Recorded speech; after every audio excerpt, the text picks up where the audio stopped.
Yes, I am. Let's see. This is Rosemary, by the way. Yeah, there's a picture of that on Facebook. Yeah, and I have a buddy, Lydia. You can actually have followers in this game that like follow you around and fight. This is pretty cool. That's pretty cool. And Pretty cool, I gotta admit. this is one of the first games where you can actually have mods. Like I have a mod on which is like Wow. God mode. Basically, you can't die, which is fun. I can just like roam around and kill shit, which is pretty fun. Wow. I have that and I have something else, but I don't remember what it was.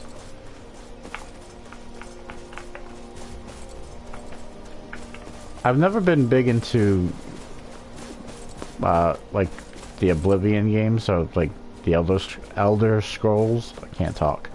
Elder Scrolls games, but I like this one. This one's actually pretty fun. You're supposed to be able to get a horse, but of course, I just like running around. I think a lot of people find that boring, but I like running around and killing shit. So Running around and killing shit. It's just the best way to go. yeah, it is. Screw everyone else. Running around killing shit is awesome. So in this game, you go around and you kill dragons and like other shit. There's like other monsters. There's bandits. There's like everything. Nice. Yeah, Does sound pretty epic, gotta admit. it's pretty fun so far. I've enjoyed it. And there's tons of. It's basically like it's made by the same company that makes Fallout. So it's got like really big, wide open spaces, tons of quests you can do. Oh yeah.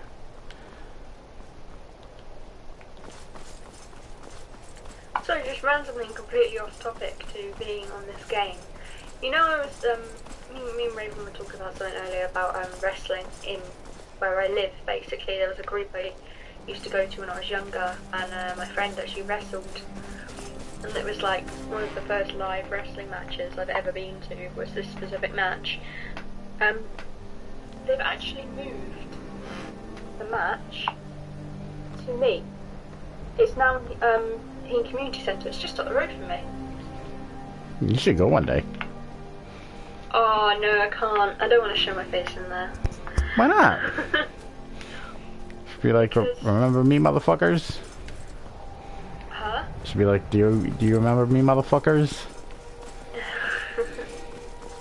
Probably won't, darling. They probably won't, my love. You never know. It was a long time ago. It was a long ass time ago. It was 2009.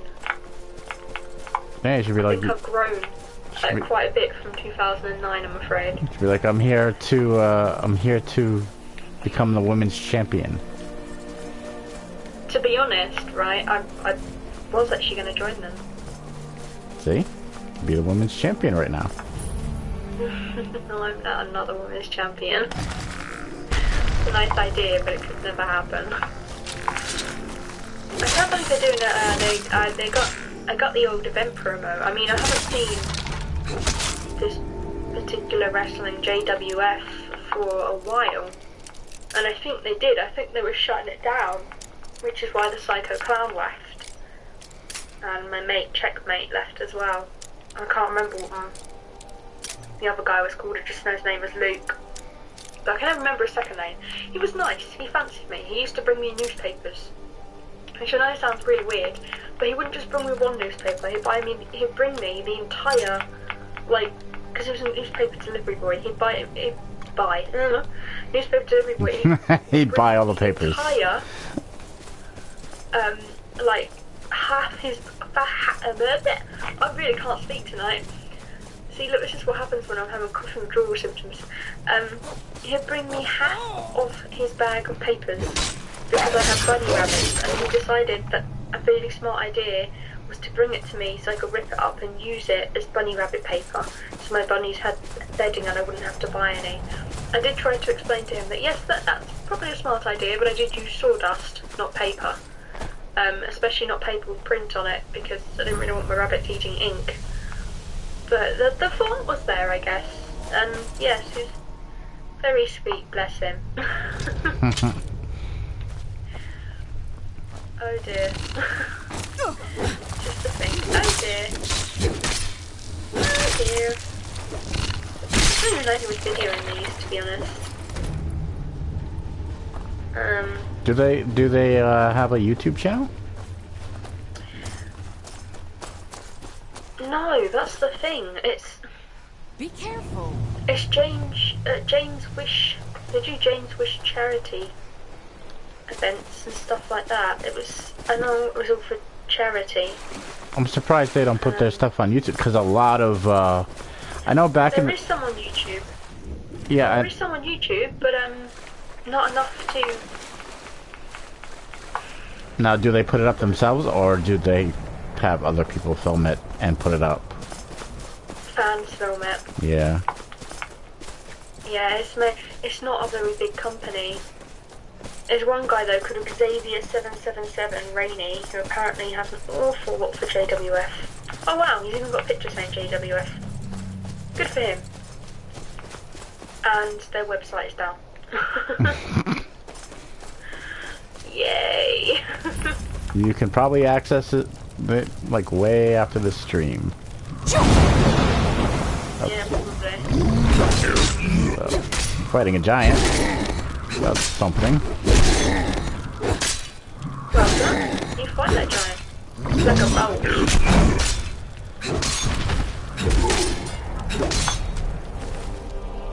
I'm kind of wondering actually whether they've kind of moved their pages to net.net, because they do that sometimes, don't they? I don't know, do they?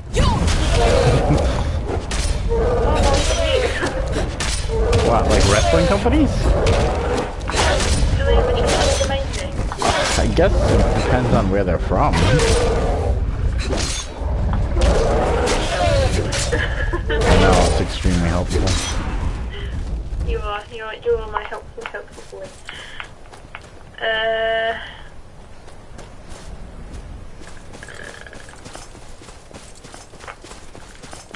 See, I don't remember. The events did have names, but I'll be damned if I can remember a single one of them.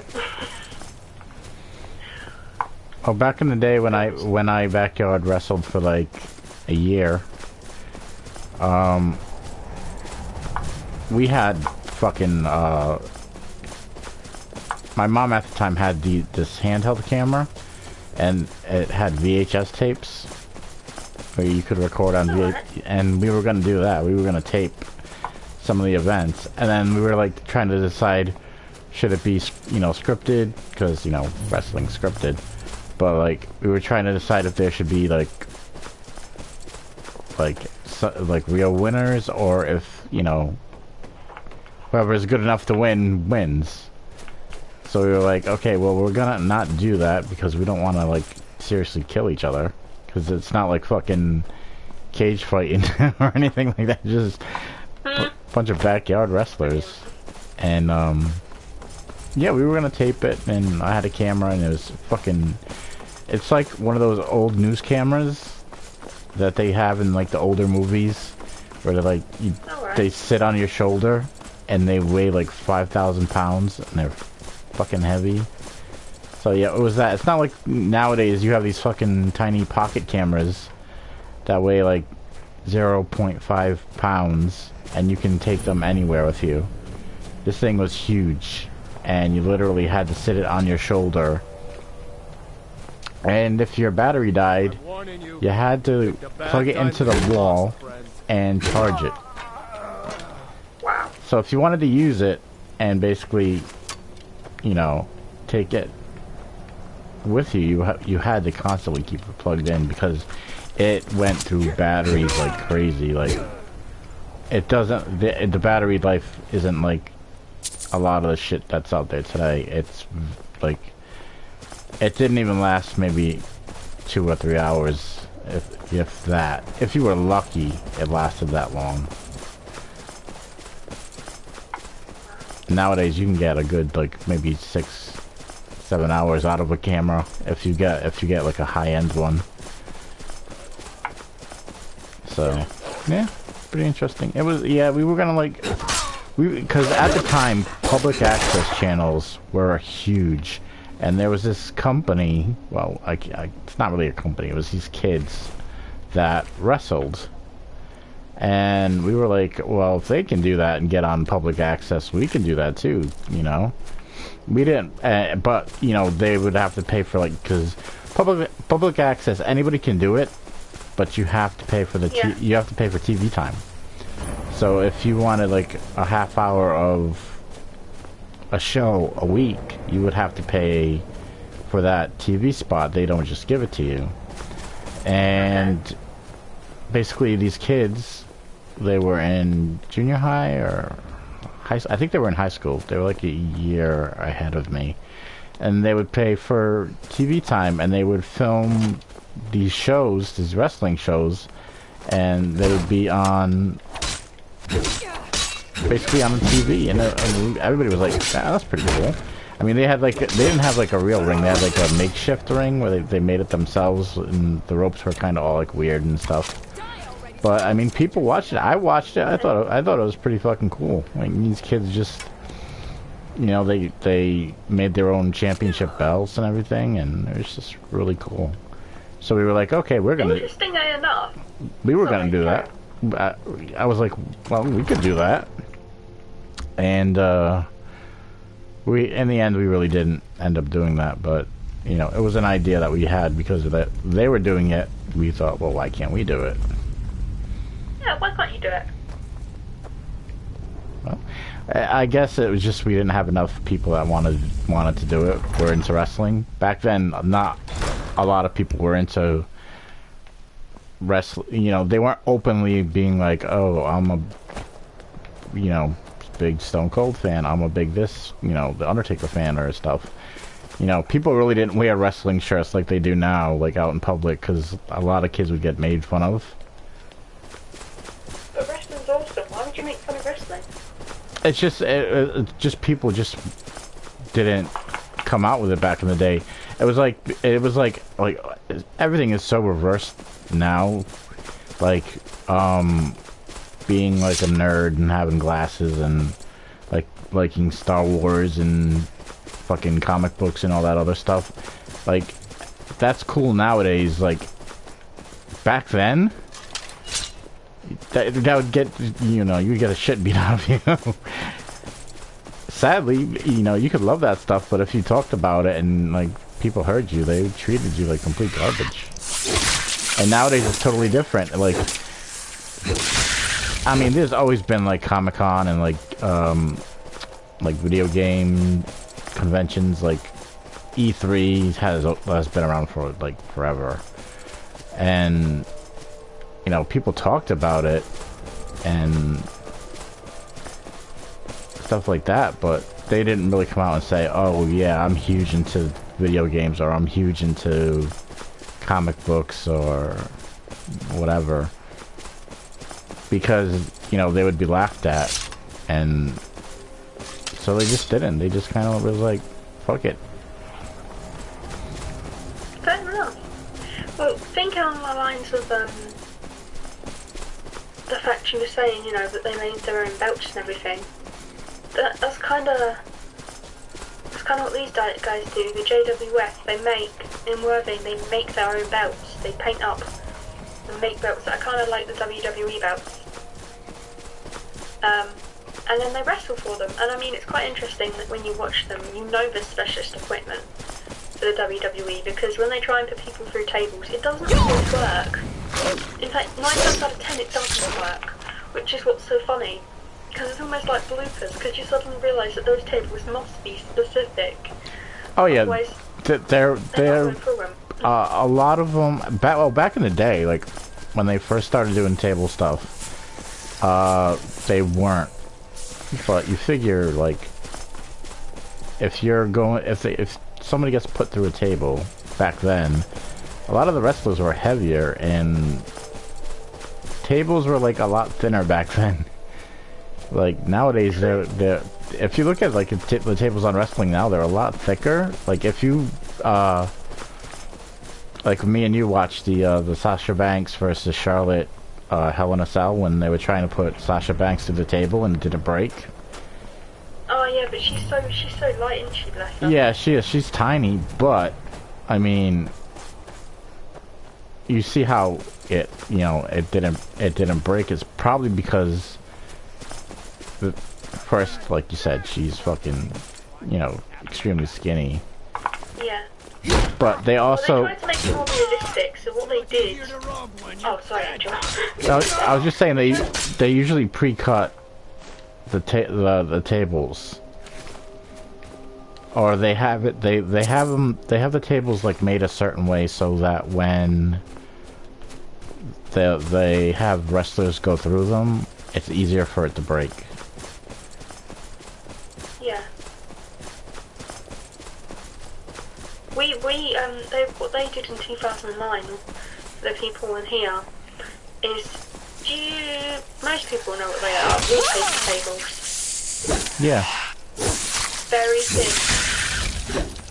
That's exactly what they use. Or if you get like a fucking what's it, like not plywood, but it's like that really thin piece. Chipboard. Yeah, like that, and you just paint it up, and you put like you get like legs to put on it. You can easily use that to be like a table, if you wanted to. Shit. Yeah, if I like, Shit. it's funny because I hate it.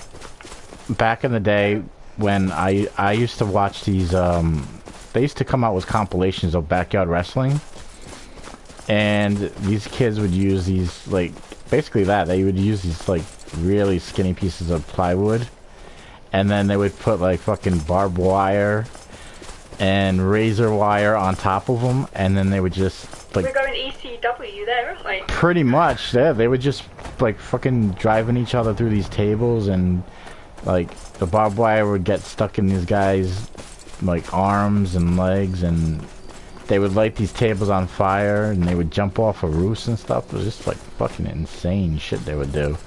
And I collected these tapes, and it was like fucking crazy. And then they came out, going back to video games, they came out with 2 video games, Backyard Wrestling, which they were like really bad. They were horrible games. They were more of a fighting game, yeah, than they were actual wrestling. And there was no ring, and basically it was a bunch of backyard, well, not really even backyard environments. There was like maybe 1 or 2 backyard environments, and then there was like stuff like studio, like TV, like this TV studio and all this other shit. And then they got guys like the Insane Clown Posse to be in the game, and New Jack, and porn stars, like fucking like female porn stars to be in the game. Awesome. And it sounds like a really cool idea, but it was just horrible the way they did it. It could have been done so much better. Actually, here's some horses. I wonder if I can actually get a horse. I want to buy one of these fucking things. Where's everybody dead? What the fuck's going on? But yeah, both games were just like horrible. Like I said, they were more fighting than anything else. That place sucks. Yeah. Well, I actually found where I was supposed to go and just looking around. Go searching and killing things. Yeah, pretty much just running around. So that's all you need. Search and kill, search and kill.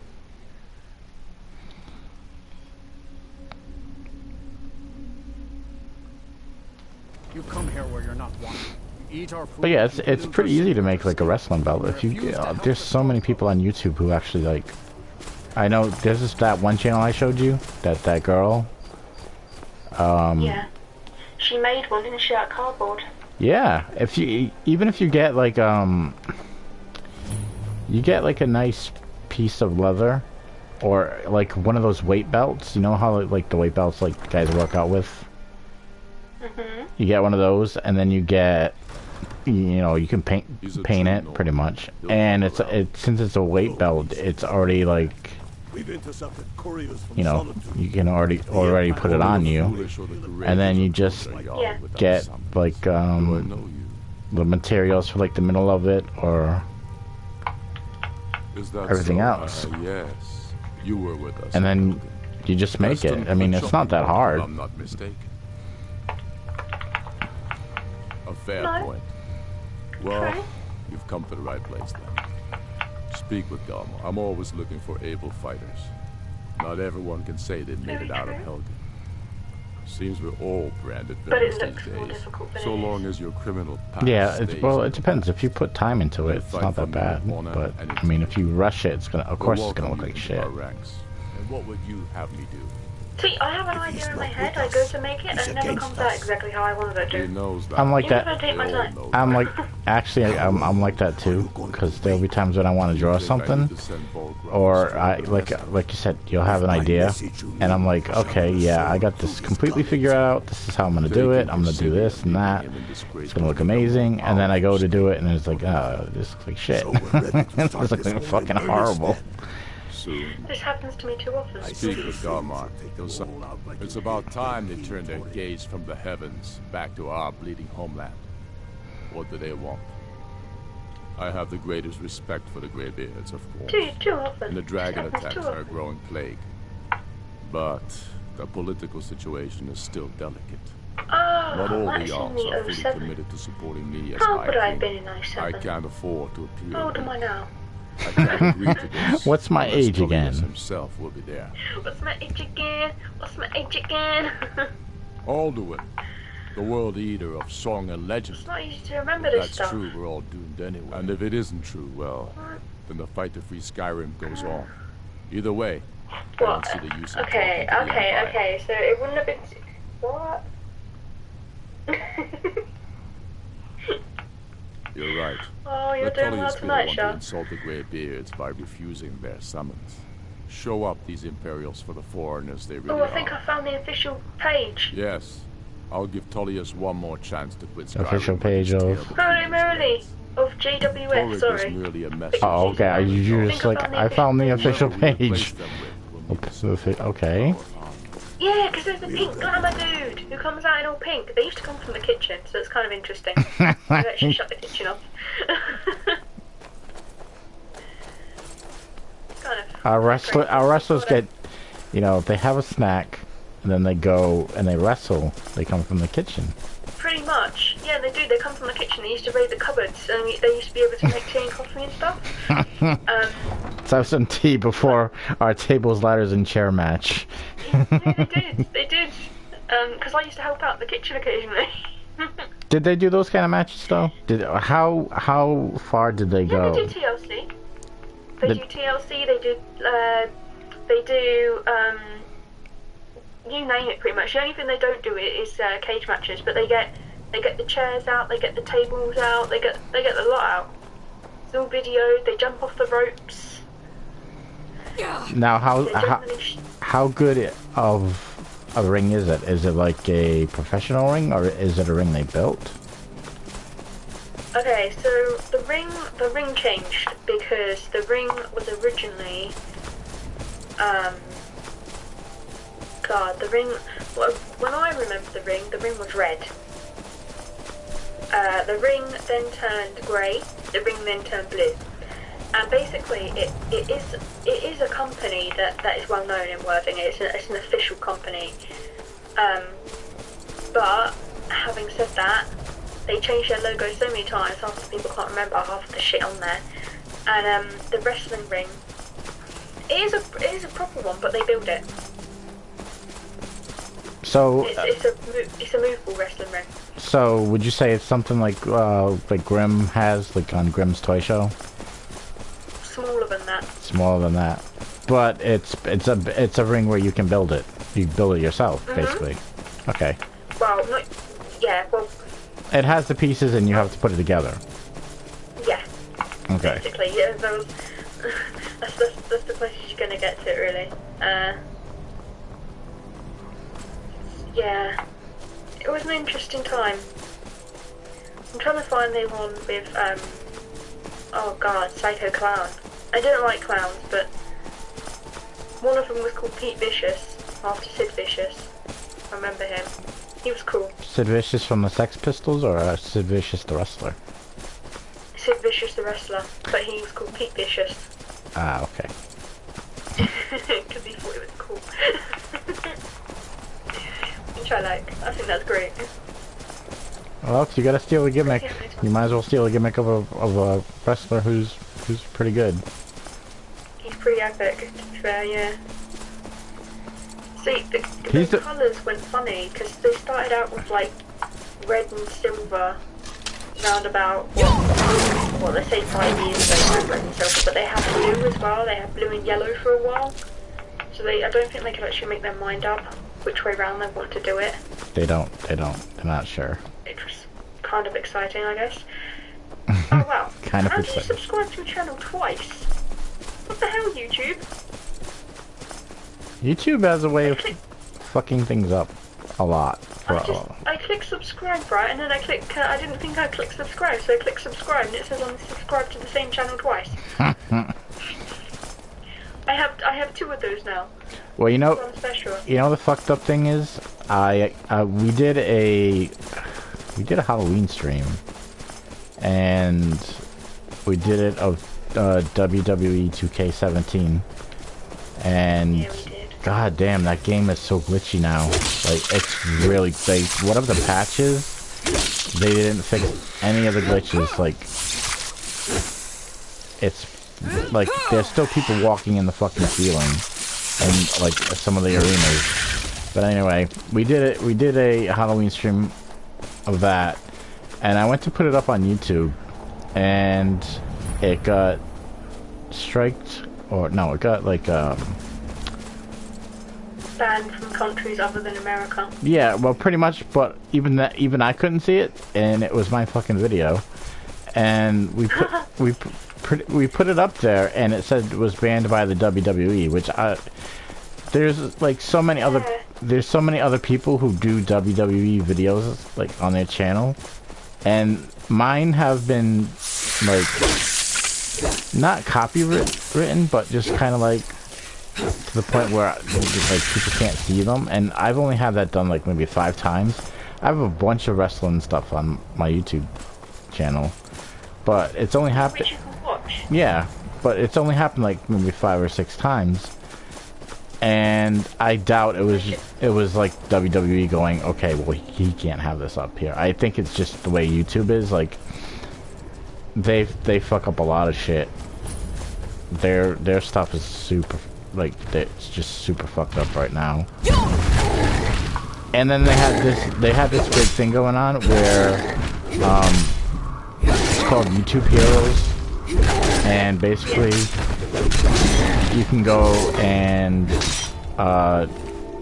basically kind of be like a YouTube policeman, and like, but the thing is, they didn't think of like people who like to troll others and fuck them over. So pretty much a lot of people were like, well, why would you want to do that, especially when people are gonna like fuck over channels they don't like. So I wouldn't be surprised if, you know, something like that happened to our video. So Quite possible. It's quite possible. it makes me mad because we did, like, we went, what, like maybe 2 or 3 hours on that? God damn it, it's Yeah. fucking locked. I think it was 2.5 hours. Yeah, it was close. Give or take. Yeah, it was close to that. By the way, after we're done stream, would you like me to send you some of these videos so you can actually see what I used to watch when I was younger? Yeah. Because I might be in the crowd in 1 or 2 of these. Ah, motherfucker. And you shall see the, what, how old am I? No, still don't know my age. God, it's too hard. I haven't got the calculus right now. Brain doesn't work this late at night. 6:33 my time. What time is it? It's true. What time is it your time, by the way? It's 11:33. It's 11:33 in the UK right now. 11:33, yeah, 5-hour difference, people. 5-hour difference. Oh yeah, here's an interesting topic. Does anybody else? Well, I'm just guessing other people have a computer or a laptop. No, if you're watching this by staring into the toilet water. Right, do you know what? There could be a tablet or something. They could have one of those fancy ass tablet things. Oh, you're a crystal ball. Right. Laugh it up, funny boy. Laugh it up. But yeah, no. If you. Oh goddamn! I forgot in my goddamn brain moment now. She's a redhead. She's not a blonde. So this is very sad. Oh shit! What was I talking about? But you know, orange is the new black. Maybe red is the new blonde.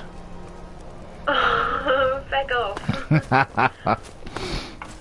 Oh, I worked out when it was. It was 2007. Shit, 2007. That's fucking years ago. I'm such an old bitch. What is this? I'm so old. Hey, it wasn't that way round. It's got the wrestling ring the wrong way round. I don't even know. But you could see my 13-year-old self in one of these. My 13-year-old self. The excitement. The excitement as your friend smashes his face against another man's body.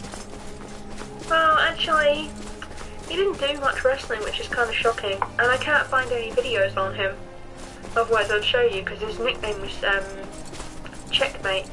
But what they have is they have the dude called the Psycho Clown, and he basically changed his appearance quite a lot. But of course they didn't have a backstage interview area, so they filmed it in the toilets.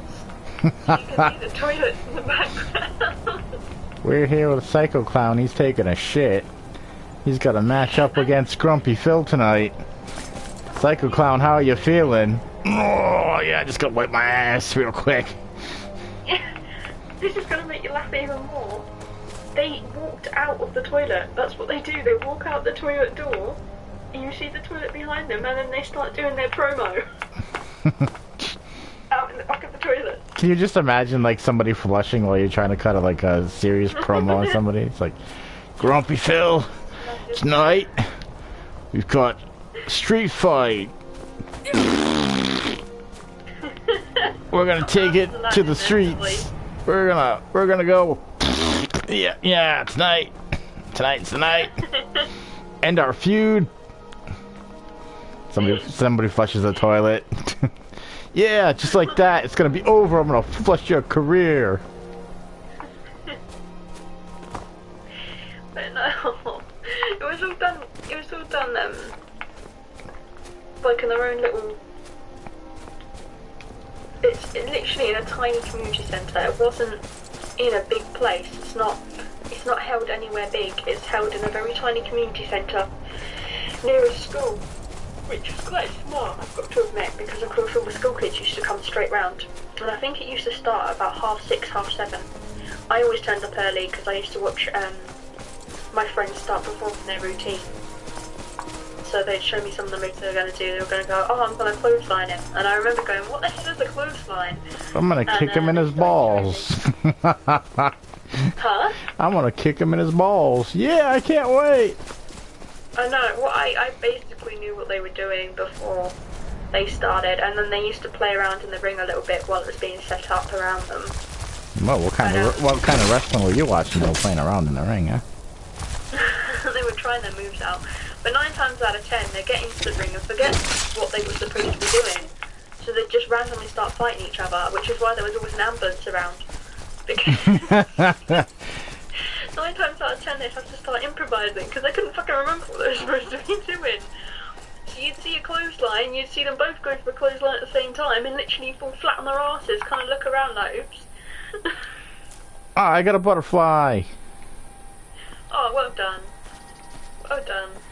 Well, honestly, that's kind of what like wrestling is. You call moves in the ring because like you have the crowd, right, and they're making noise, and that's when like when you see another wrestler like get closer to another wrestler, it's pretty much them like working out what they're gonna do next. And if you're like a very small like federation like that, it's really, really hard to like talk to the other guy and say, okay, we're gonna like set up a power bomb, and I need you to do this, because the clouds are gonna hear you, and they're gonna tell the fans, and then you're gonna be out of business. The crowd is gonna hear you, yeah, the crowd. That much is true. And yeah, they're gonna be like, well, you kind of fucked that up, dude. You were saying what you guys are gonna do next. And if you like, there's this guy that we watched today from Vinesauce, Joel, and he mentioned Botchamania. And funny thing is, they have some of that on Botchamania, where you can hear the wrestlers talk to each other and say, go for a clothesline, or throw me into the ropes, or, you know, you're gonna powerbomb me next. And you can actually hear the wrestlers say that, because the cameras are way too close to the wrestlers. Yeah. So you can kind of like hear them say this is what they're gonna do next. Well, if you imagine a very tiny hall, right, which has a big entrance, because it's a community, it's not a church, it's a community centre, so it's really small, and you basically have chairs at the back. You have a massive stage at the back, and then you have chairs to about halfway across the room, and then you have the wrestling ring pretty much in the doorway. That's how big it was. So it was tiny, and they used to record on little flip video cameras. That's basically how they recorded it. Oh, did they have theme music? Did they pick their own like theme music and stuff? Yeah, they picked their own theme music, and that used to come on as they went in, and did they play it on a boombox, like a big ass fucking they boombox? played it on a boombox. I know this because once or twice I got to play with that boombox, and because my friend decided at the last minute he wanted his song changed, and I ended up putting on Britney Spears' "Hit Me Baby One More Time" instead of putting on flipping Marilyn Manson, because that's someone had already set it up ready. That's the song you want to come out to, you know, "Hit Me Baby One More Time." Do you know what? He was a good sport about it. He kind of started flicking his hands and did like a camp walk and carried on and went, and then just looked at me and kind of put rock hands up, and I changed the CD over and he started rocking out in the ring. I was like, fair enough. I was like, you played that well, dude. You played that well. Who came out to Britney Spears? Because I'm assuming, unless they made a mixed CD of all the wrestlers, did they make the mixed CD? Yeah, they did. That's what they did. They had a mixed CD for girls and boys. Also, they had female wrestlers too. On occasion, yeah, they used to come in, but yes, interesting. They did, and it ended well. That's for sure. So did the girls fight as good as the guys, or could they not do as good as the guys? Well, you see, the girls didn't really fight. That's a stupid thing. Did they more cat fight than they actually like athletic kind of stuff? They didn't really even cat fight. It was more, they kind of went around the ring, moving their asses and shimmying around, almost like a promo cut. And occasionally started dancing in the middle. That's kind of... They really didn't do much fighting, to be fair. It was more for the boys, I guess. But yeah, there wasn't. But yes, "Hit Me Baby One More Time." So basically, they shook their asses and pretended to be women wrestlers. Yeah. Oh, okay then. And kind of stood around the ring waiting for the men to come out, and then would kind of drape all over the men while they did a promo. Alrighty. Because they were going to introduce the girls, but they kind of hadn't by the time I left, so they were still shaking their asses. I enjoyed it, got to admit. But... Did they have a women's championship, or did they just... Oh no. No, nothing to that extent of having a actual championship to wrestle over. You could pretty much, I think it got taken over by someone else in the end, but you pretty much, the closest the woman would get is a trophy for best ass shaking kind of thing. It really wasn't. Alrighty then. It was less women wrestling, more guys wrestling, women draping all over them. A bit like, who's the wrestler in WWE who has the women on either side as he comes out? Oh, that was the Godfather back in the day. He had the hose. Yeah, it might have been. It's kind of like that. Yeah. I mean, sometimes they'd hold up signs in the middle of the ring. Ah, kind of like what are those? The scorecard girls, kind of like in boxing and stuff like that. Yeah, kind of like. Yeah, they did a really bad mix of that. But yeah, sometimes they put it up and they put and they'd hold like the card up and it would read out. And next match is a match between. So yeah, it was a bit cheesy, but can we just bear in mind it was 2008, 2009. They had a lot to learn at that point. They had a lot to learn. I mean, figure it's not like the big time, what you have, basically what you have, Exactly. to deal with. But and the point was, people had fun. It was basically a group which wanted to take kids off of the street and give them a bit of fun. And something, a lot of the boys that went down there were boys who used to cause trouble. So it was nice to go down there and be with other boys and take out their frustration in a way by doing something creative. And that was mainly the main goal of it, is the fact that it was for those people that, latchkey kids mainly, but didn't really have anywhere else to go. So they used to just wander the streets and rob things from shops and stuff. So instead, they set that up and they basically took on anybody. If you could show you could follow the rules and everything, you were fine. There was only one brilliant moment where someone pissed off the original Psycho Clown. They did not expect him to actually pick someone up and throw them at the wall, but he did. He genuinely had. I think he had psychosis. He was a complete fucking nut job. And they did say when he comes out, do not wind him up because he's already in a certain state, kind of thing.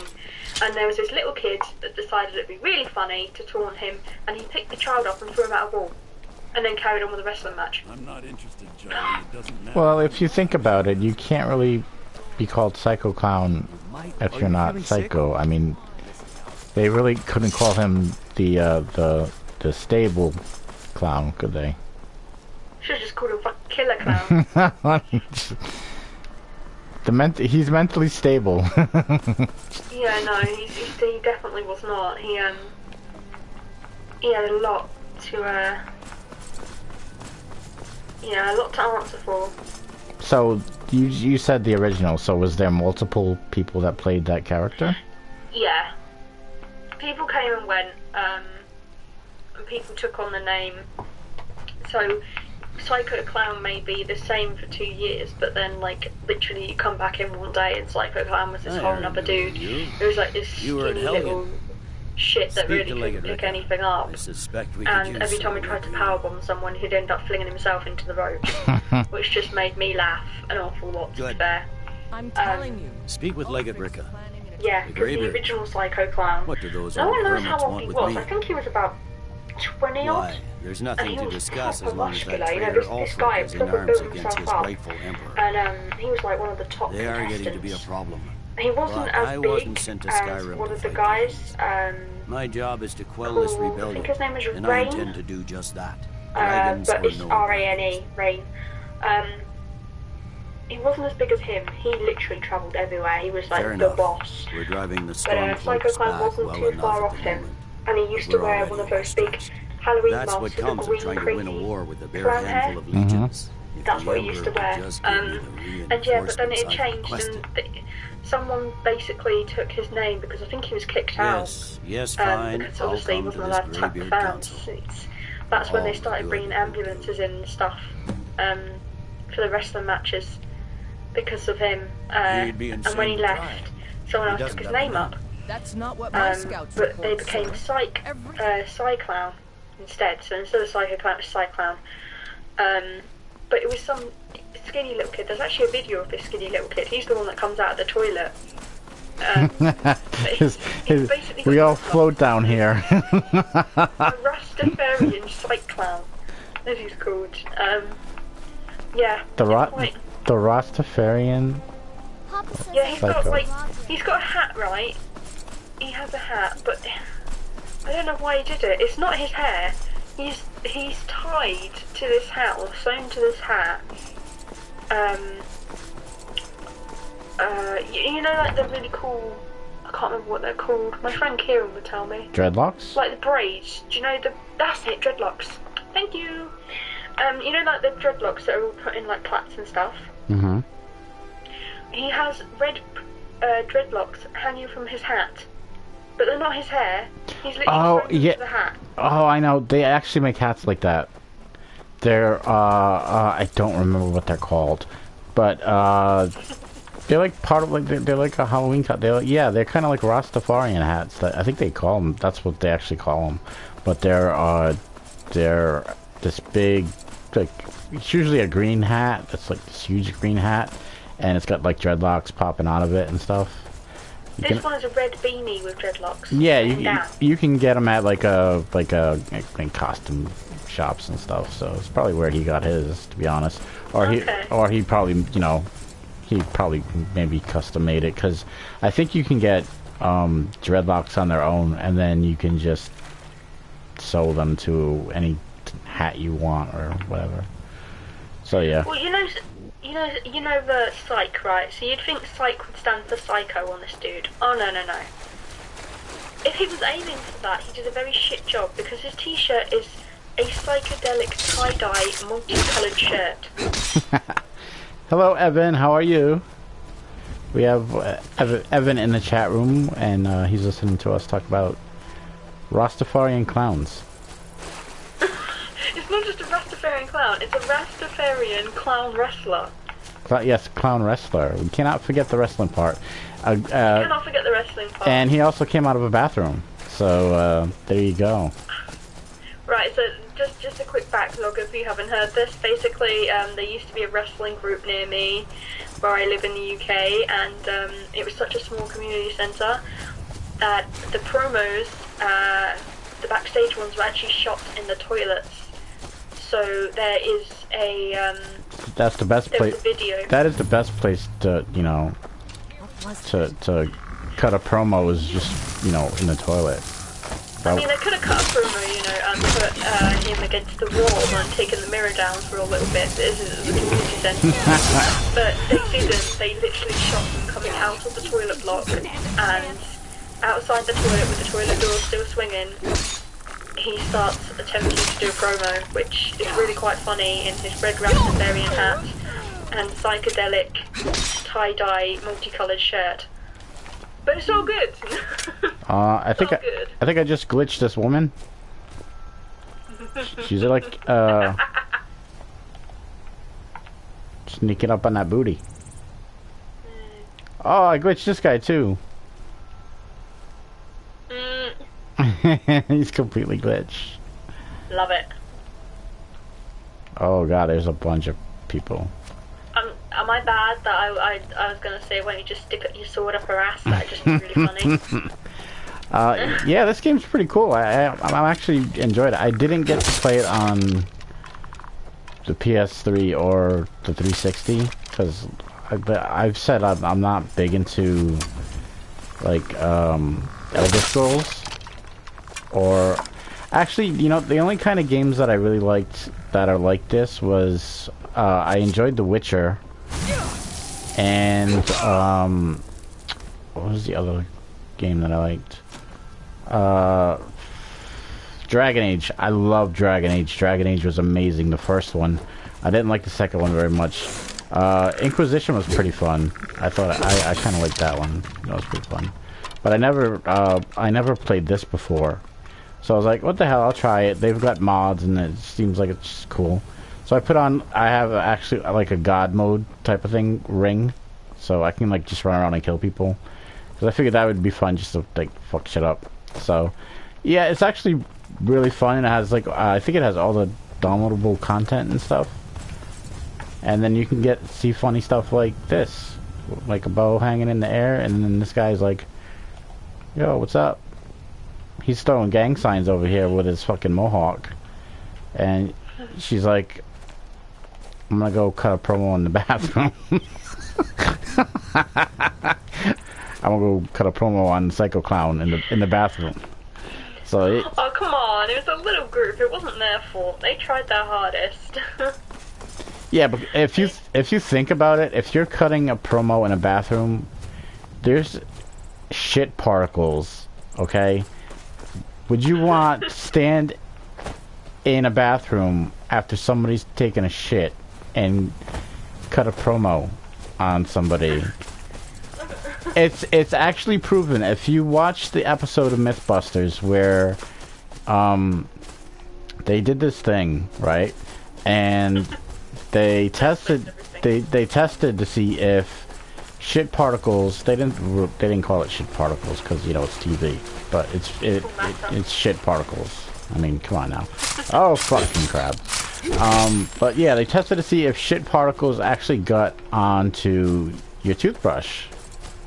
Even though your toothbrush, like, you keep your toothbrush, like, far away from the toilet. And they tested it, and you actually you can actually get shit particles on your toothbrush. So, I mean... Oh my god. Yeah, I know, it's crazy. And... So I wouldn't want to, like, stand in the toilet and cut a promo on somebody with a cameraman in my face, and I'm assuming they had somebody who was interviewing you to kind of lead the promo, so you don't go like fucking crazy Ultimate Warrior style. Like, yeah. Yeah, there was someone videoing. Yeah. So I mean, I'm assuming you're in this cramped little fucking space, and there's just shit particles in the air. I mean, it wasn't like someone was standing there with a microphone. Literally, someone was standing there with the camera. The cameraman didn't talk. Oh, so the guy was just like fucking just talking. Promoting himself. Yeah. Okay. Okay, so I have a question. Could you say whatever you wanted? Could you be like, Yes. Could you swear? Could you be like, I'm gonna Yes. I'm gonna fuck this guy up. Which is actually kind of scary if you think about it, because it's a fucking community center. not just that. It's a community center, and you're be like, I'm gonna fuck this guy while you're in the bathroom.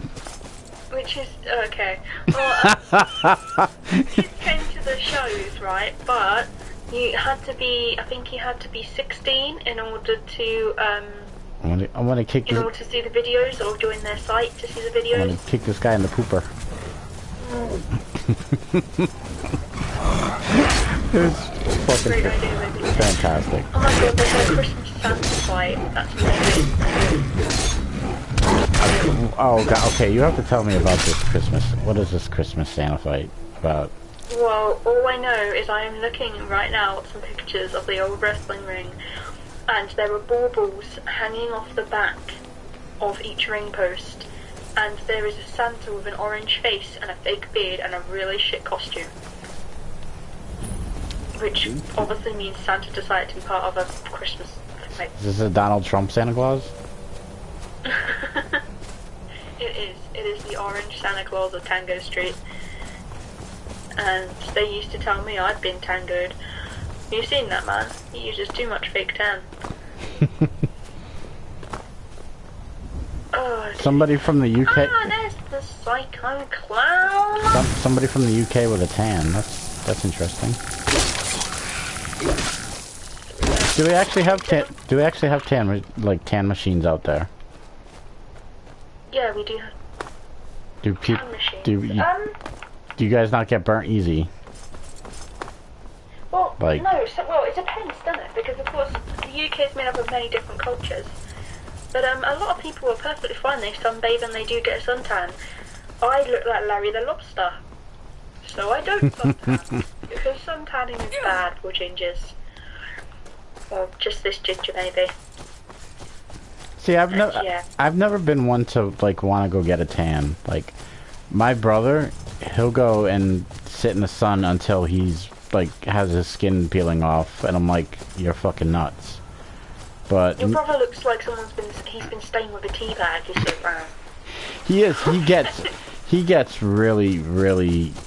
He doesn't even really get like red. He gets like fucking Colonel Sanders KFC chicken brown.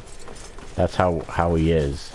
And I'm like, I don't want to do that. I like the color I am. I don't mind it. It's nice. Like, people go crazy over, like, they pay so much money for to get like a tan or like, that's nuts to me. Like, why would you pay that much to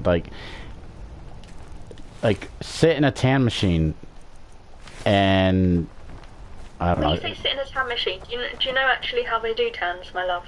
Well, they have different ways. They have where you can lay down in a machine and.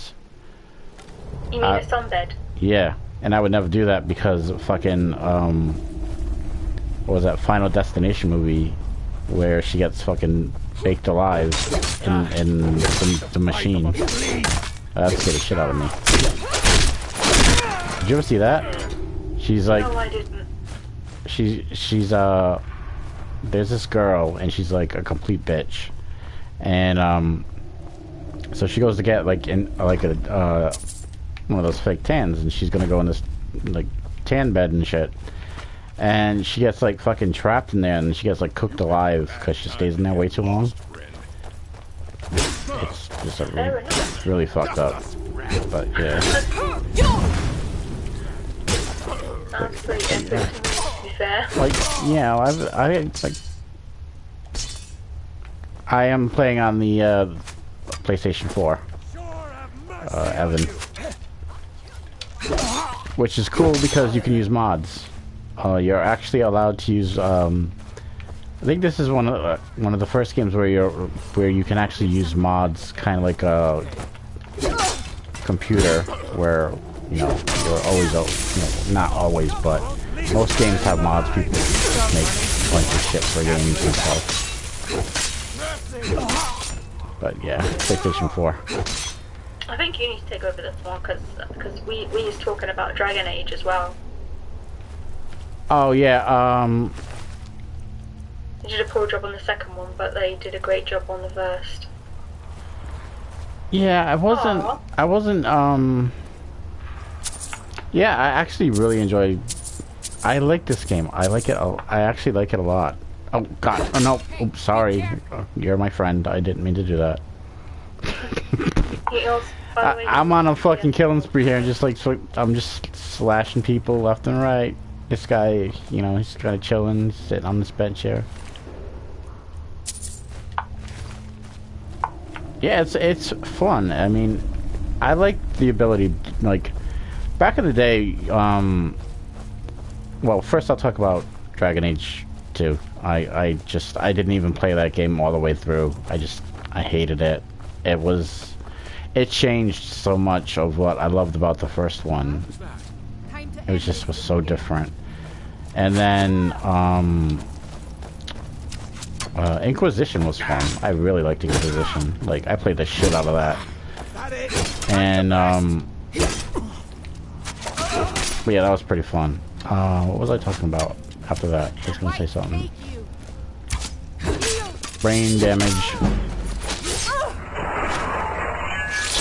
Oh yeah, okay. He has PS4 on Skyrim, and he also said you can't get it, but you can't get the same mods as the Xbox One because PS4 doesn't allow external modding.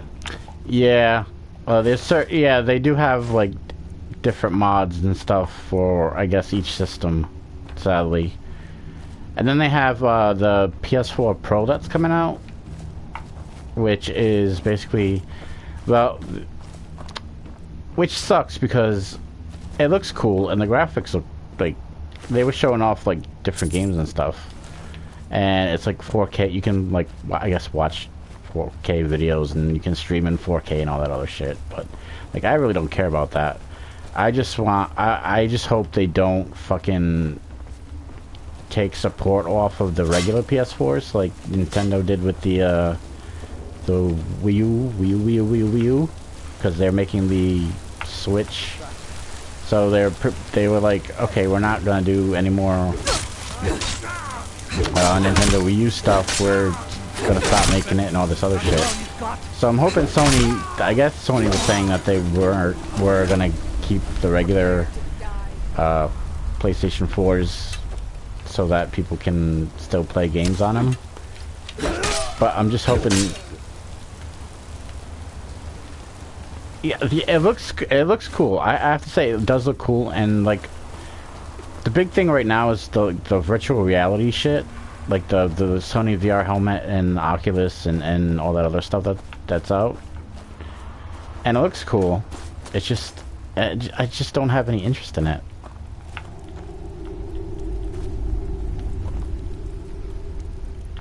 Yeah, I hope they don't discontinue, because they showed one game I streamed on here was Rise of the Tomb Raider, and they showed it in on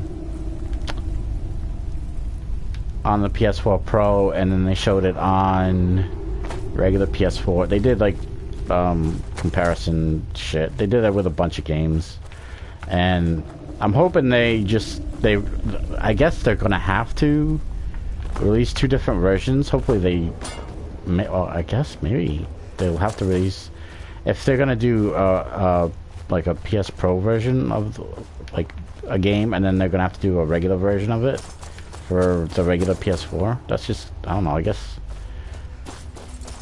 it depends on the company too. Like a lot of companies are not gonna want to do that because that's gonna be extra work. But I'm hoping they don't screw people who already have PS4s and don't wanna put money into another fucking product, because I know I don't. I like my regular PS4 just the way it is. I think I'm fucking lost, to be honest. But yeah, but the thing I was saying, I like being able to mod like games, and the fact that they let you do it in this game is pretty cool because it's like a cheat. Like new controller model they are developing for this Pro. No, I haven't seen that yet. I actually haven't seen a lot of stuff on the PS Pro. I'm kind of waiting to see what people say about it. I guess kind of just see what what the reviews are. Okay, thank God if I'm on my way out of there. So fucking pain in the ass. But yeah, I haven't really seen much of it. I mean, I've seen, God, there's so many people who like do unboxing videos of it. Oh, we're gonna unbox the PS Pro. It's the same fucking thing as the PlayStation, but it's a PlayStation Pro. And it's like, okay, that's cool. But, oh, here's a dragon! Come on, motherfucker. Yay! Finally found one. On fire, bitch. You're a frost dragon. Come on, come down here. Come play with me. But yeah, like I was saying, back in the day, I'm old as fuck, by the way. I was an 80s baby. So back in the day, what the fuck is going on? Why is it freezing? No, I'm only like 30 something, to be honest. But we had a thing called cheat codes that were built into a video game, or they had these devices which were like called Game Genies or Action Replays, and you would put the code into it, and then you could like put all kinds of different cheats and shit, and it was pretty cool. It was kind of like modding, like back in the day. That's how people would mod their games. They would put like a cheat code in, like the Contra code, up, down, down, left, right, yay, start. I think that's it. Is that it? Have you seen the new controller model? They're developing for the PS4 Pro. Yeah, I haven't. Like I said, I haven't seen that yet because I haven't been keeping up with the Pro. I've kind of been, I guess, staying away from it because I'm hoping they, like I said, they don't screw over people who already have PS4s. Like I said, like what Nintendo's doing with the like pretty much, they're like fuck you with the Wii U, and they're not doing it anymore. Thank you, Evan. You have a good night. See ya. Enjoy. Enjoy the rest of your night. Relax. Thank you for watching and staying for a little while and talking. Yeah, thanks. We definitely appreciate it. Yeah, I appreciate it. Appreciate it. I don't know how to talk, but yeah, like I was saying about cheat codes. Back in the day, they you know, they were actually built into the game where, you know what the fucked up thing is, that they have cheat codes that you can pay for. Like, you can pay to cheat. So if you want to like have like some games, the fucked up thing is, I'll tell you this, like it goes, you know, I'm jumping kind of jumping all over this, but they made a Sonic the Hedgehog video game, and if you pre-ordered it, you got a bunch of extra lives. Like that was your pre-order, was a bunch of extra lives so you could play the game more. That's the dumbest shit. Like, I mean, Sonic the Hedgehog hasn't had a great game in like a long time anyways, but the fact that that is a fucking pre-order bonus, like, you're gonna get, I think it was only like 9 more lives or something like that. If you pre-ordered it, you got like 9 extra lives. It was something crazy like that. And the fact that they do that kind of shit is just stupid. Like, a lot of like, oh my god, what the fuck is going on? What the? Another dragon? Holy shit! It's my fucking birthday. Come back, you bitch. But yeah, a lot of games that do, like, they have pre-order bonuses are shit. Like, you know what I found out? I forgot to tell you. I found out yesterday that they actually have the fucking Goldberg pack for everyone now. Wow. So you get Goldberg, you get the 2 extra special arenas, and you get both versions of Goldberg. Oh come on, I'm too extra for that. I know, and it's like I said, they'll do the same shit with the fucking NXT pack. They'll do the same shit. They'll have Nakamura, they'll have fucking Nia Jax and Apollo Crews for down the road, because if they did that for Goldberg and he was pre-order shit, they'll do that for the NXT. That's why I wasn't even like stressed about the NXT pack, because I knew they were gonna do shit like that. That's bullshit. So basically, a lot of the times, basically pre-ordering isn't like, you do get some good stuff. It depends. Like, the NXT had like the Finn Balor statue, which was pretty cool. It was okay. I mean, yeah, it was okay, but it wasn't like the best thing ever made. It was cool, but it wasn't the best. And then like the other cool thing that in that was they had Nakamura's autograph on that picture that they have, that like that painting that they did. Yeah. That was like limited edition, like shit like that. Getting stuff like that is cool, but getting stuff like that's they're gonna release anyways down the line, that's kind of stupid. And why make it a pre-order bonus if you're just gonna do that anyway? Exactly. It makes no sense. It doesn't make any sense, I agree. In all fairness, there's a lot of stuff that they cut out of video games to make downloadable content and pre-order shit. So, like, what they did, like with Metal Gear Solid 5, is they cut, I think, one of the final missions that kind of like wraps up everything, and a couple of other things, and they made that into like DLC I actually had to pay for.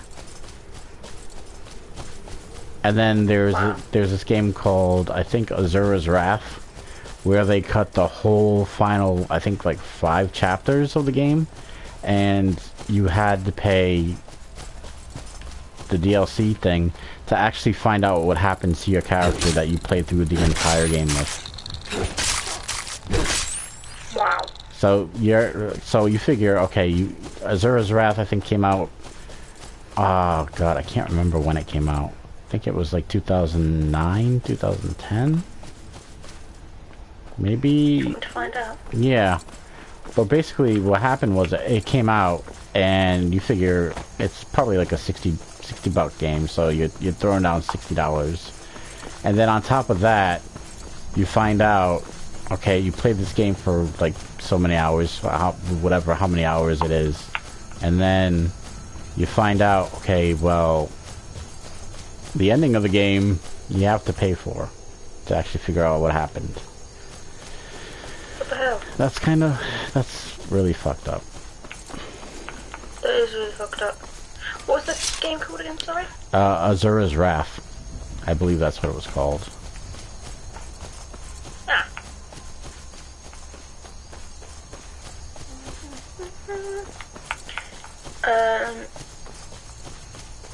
Worldwide in February 2012. Okay, so I was kind of off of like when it was. Yeah, it was a big deal at the time because like they were saying, okay, so if they cut that out, what's to stop companies from cutting other shit out? Like that was a big thing with the ending to Mass Effect, because a lot of people were like, okay, Mass Effect was this big series and it boasted like every decision you make, is gonna change the world. It was kind of like what they did with the Dragon Age games, where like if you killed a character or if you romanced a character in one game, then in the next game, if you import that save, like there'll be changes in that world. So like your character will still be romanced, or the character that you killed from the last game won't be there, or like they'll mention that that character died or something like that, or like a different character will show up, and like in the end, it's, as Linkin Park would say, it didn't really matter, and people were pissed about that because they want games like that. I think games like that are cool, like games that are linked like that.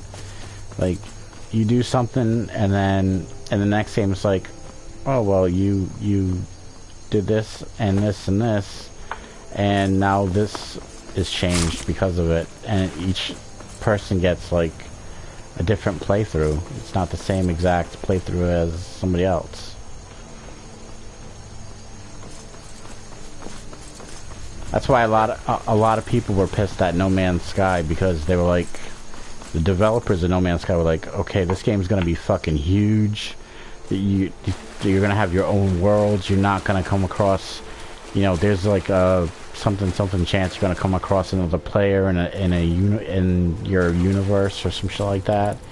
And there's gonna be epic fights with, ships and like different planets to discover, and it's just like everybody was so like, this game, like I didn't even see really any big YouTubers play it that much. That's how bad it was. I think like maybe a few, maybe PewDiePie played it, but I don't know. I don't really know if he played it or not. But I didn't see like too many people play it. Even if they did, they didn't play it for a long time, because it was just like, it was nothing like the developers had said it was going to be. Like, people wanted this big, like, thriving universe that was like fucking Star Wars and Star Trek combined, and you can go and do all this crazy shit and discover galaxies and everything, and it just didn't turn out how people wanted it. And people started bitching on Twitter and wanting refunds and everything, you can't blame them, because if you say, like, okay, like, if you go to a restaurant and you say you want a fucking steak, and people are like, okay, you can have a steak, then they come out and it's a fucking, like, taco, that's not a steak. So of course you're gonna complain and bitch and be like, that's not a steak, that's a taco. You promised, you know, you promised me something. I want a fucking steak. And that's what people, you know, that's what people do in video, like, in the video game, is it's like fucking bullshit so bad, like, oh, we're gonna do this and we're gonna, you know, it's gonna be so different and it's gonna change and you're gonna be able to do this in the game, and then the game comes out and it looks completely different. And people were saying about, speaking of that, like fucking Watch Dogs, which I enjoyed. I actually had Watch Dogs, and I had the bonus mission, which was pretty cool. But they showed off the graphics of that like the year before it was released at I think E3, and it looked amazing. It looked really, really good. And then when the game came out, it didn't look as great. You know, people were like, oh, it should have looked as good as Grand Theft Auto 5, and it should have did this and that, and it's just like, it all depends on what people can do with the hardware too, because like developing a game for like different systems is incredibly hard. You figure back in the day there was only like you had your the computer systems, you had Nintendo, you had Genesis, you had Atari if you were developing for Atari. You didn't really have, or like memory or like shit like that, so you kind of could get away with certain things. Nowadays it's not that easy, because look at the graphics on the screen. I'm in a fucking forest right now. Like, back then you couldn't pull that shit off on fucking Nintendo and Sega, Genesis, and Mega Drive or whatever. Like, that shit you couldn't do it back then. But doing it now, people are like, oh yeah, we can do that. We got the technology to fucking do that kind of shit, and some people pull it off and some people can't. And that was just true.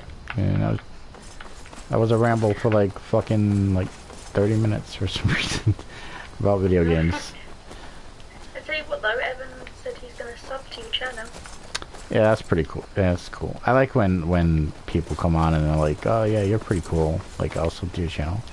Like, I honestly, like, there are people that'll do that, like do Twitch for money, and that's like completely fine. Like, if you want to do that, that's cool.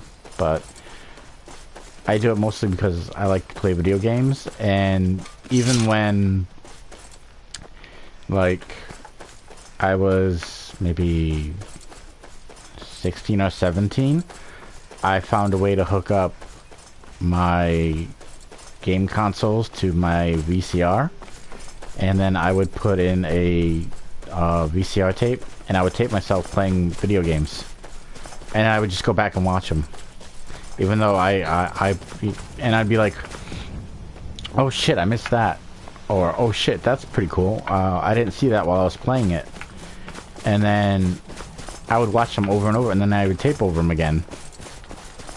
So in a way, it's almost like me going back to my childhood, except I'm not recording them on VHS tape, and I'm playing them, like, so if other people want to watch me play them, they can watch me play them.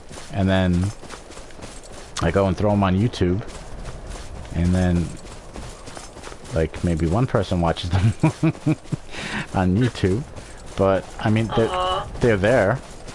Like, yeah, like when I was a kid, I figured out a trick where I hooked, basically you had to rig it in a way to where you plugged the game system into the VCR, and then the VCR into the TV into the VCR. It was like some weird way where you actually where you did it, and you could record.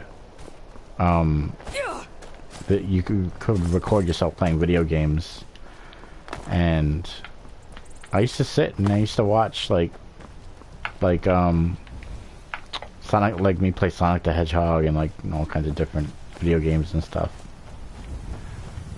And then I got a like Xbox 360, and I played Left 4 Dead and Left 4 Dead 2 over and over again, and it was like watching a zombie movie for me, basically, even though I played through it, because I would be like, oh shit, there's zombies over there, and there's zombies, you know, I would see different things that I hadn't seen while I was playing, because I was so busy playing the game that I wasn't really paying attention to. So it was actually, you know, my kind of liking streaming and like watching other people play video games kind of stemmed from that I did that myself.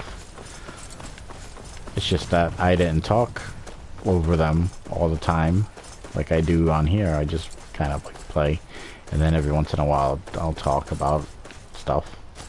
I don't even know where the fuck I'm supposed to go. God damn it. Oh, it's up here. That's why I can't get there. God damn it. But yeah, it was pretty fun to like record video games and just watch them and shit. It was really cool. Yeah, I agree then. I agree, Maria.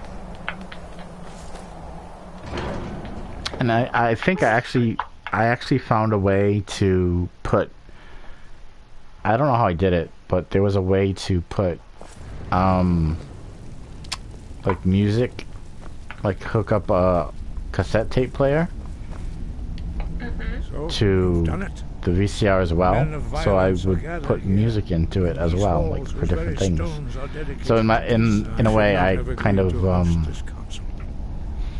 like edited my own videos by putting like music in while I was playing it. Good on ya. What's wrong with editing your own videos, eh? Which is why I allowed this. Yeah, pretty much. It was fun. I enjoyed it. It was pretty cool. Here we are. Take your seat at the council table. Let us see what wisdom we can find among these warriors of Skyrim. Ah, dearie me.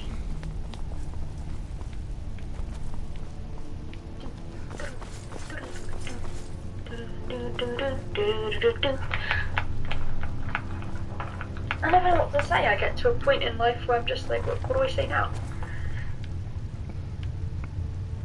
We're sitting at a table. Something on the table. That's a great thing to say. I like that one. Oops. Can I get up?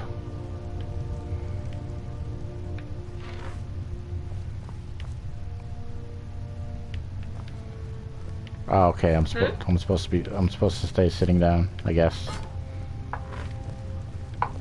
Don't get up. What have I told you? I just stole this cup. Give it to me, bitch. I'll steal your cup, and I'll steal your cup. Now that everyone is here, please take your seats. I took my seat. Blah, blah, blah, blah, blah, blah, blah. It's funny because these banners, like when my brother worked at the church for the holidays, they would have these hooks on the ceiling, and there would be these women who come in, and they were like all in their like 80s and like fucking 90s and shit, and they would make these custom banners. Like they would have different like sayings on them, like Jesus loves me, and we had that in ours. yeah, and the thing is, the way they put them up is, alright, they get this giant like fucking stick, and then they put a hook on the end of the stick, and of course our church was a little, to think that I would sit down at the same table. I don't want to say retarded, but they were a little bit backwards, let's just say. And we duct taped like 2 poles together and then we would put the hook at the end of it with duct tape. And of course, these things were heavy. They were like fully made cloth type of shit. And of course, then they had like fucking sparkles and like fucking biblical sayings on them, like Jesus loves juice or whatever. And then we would have to hang them from these hooks. And sometimes like they would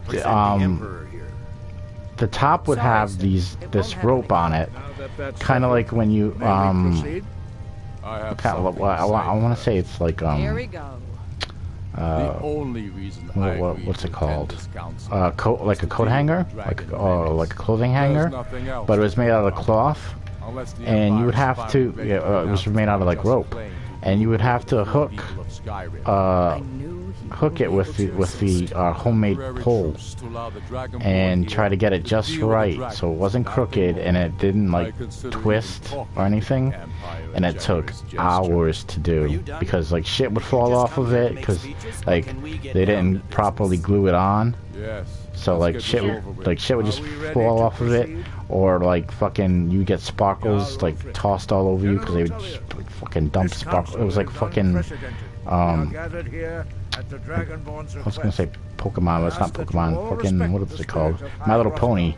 Like, I was afraid I was gonna turn into a fucking pony because I had so much sparkles on me. I was like a fucking rainbow fairy for a minute. And, yeah, they put so much shit on it. And then they would leave it up for, like, through the holidays. And then eventually you'd have to take it down. Which, that was fun because,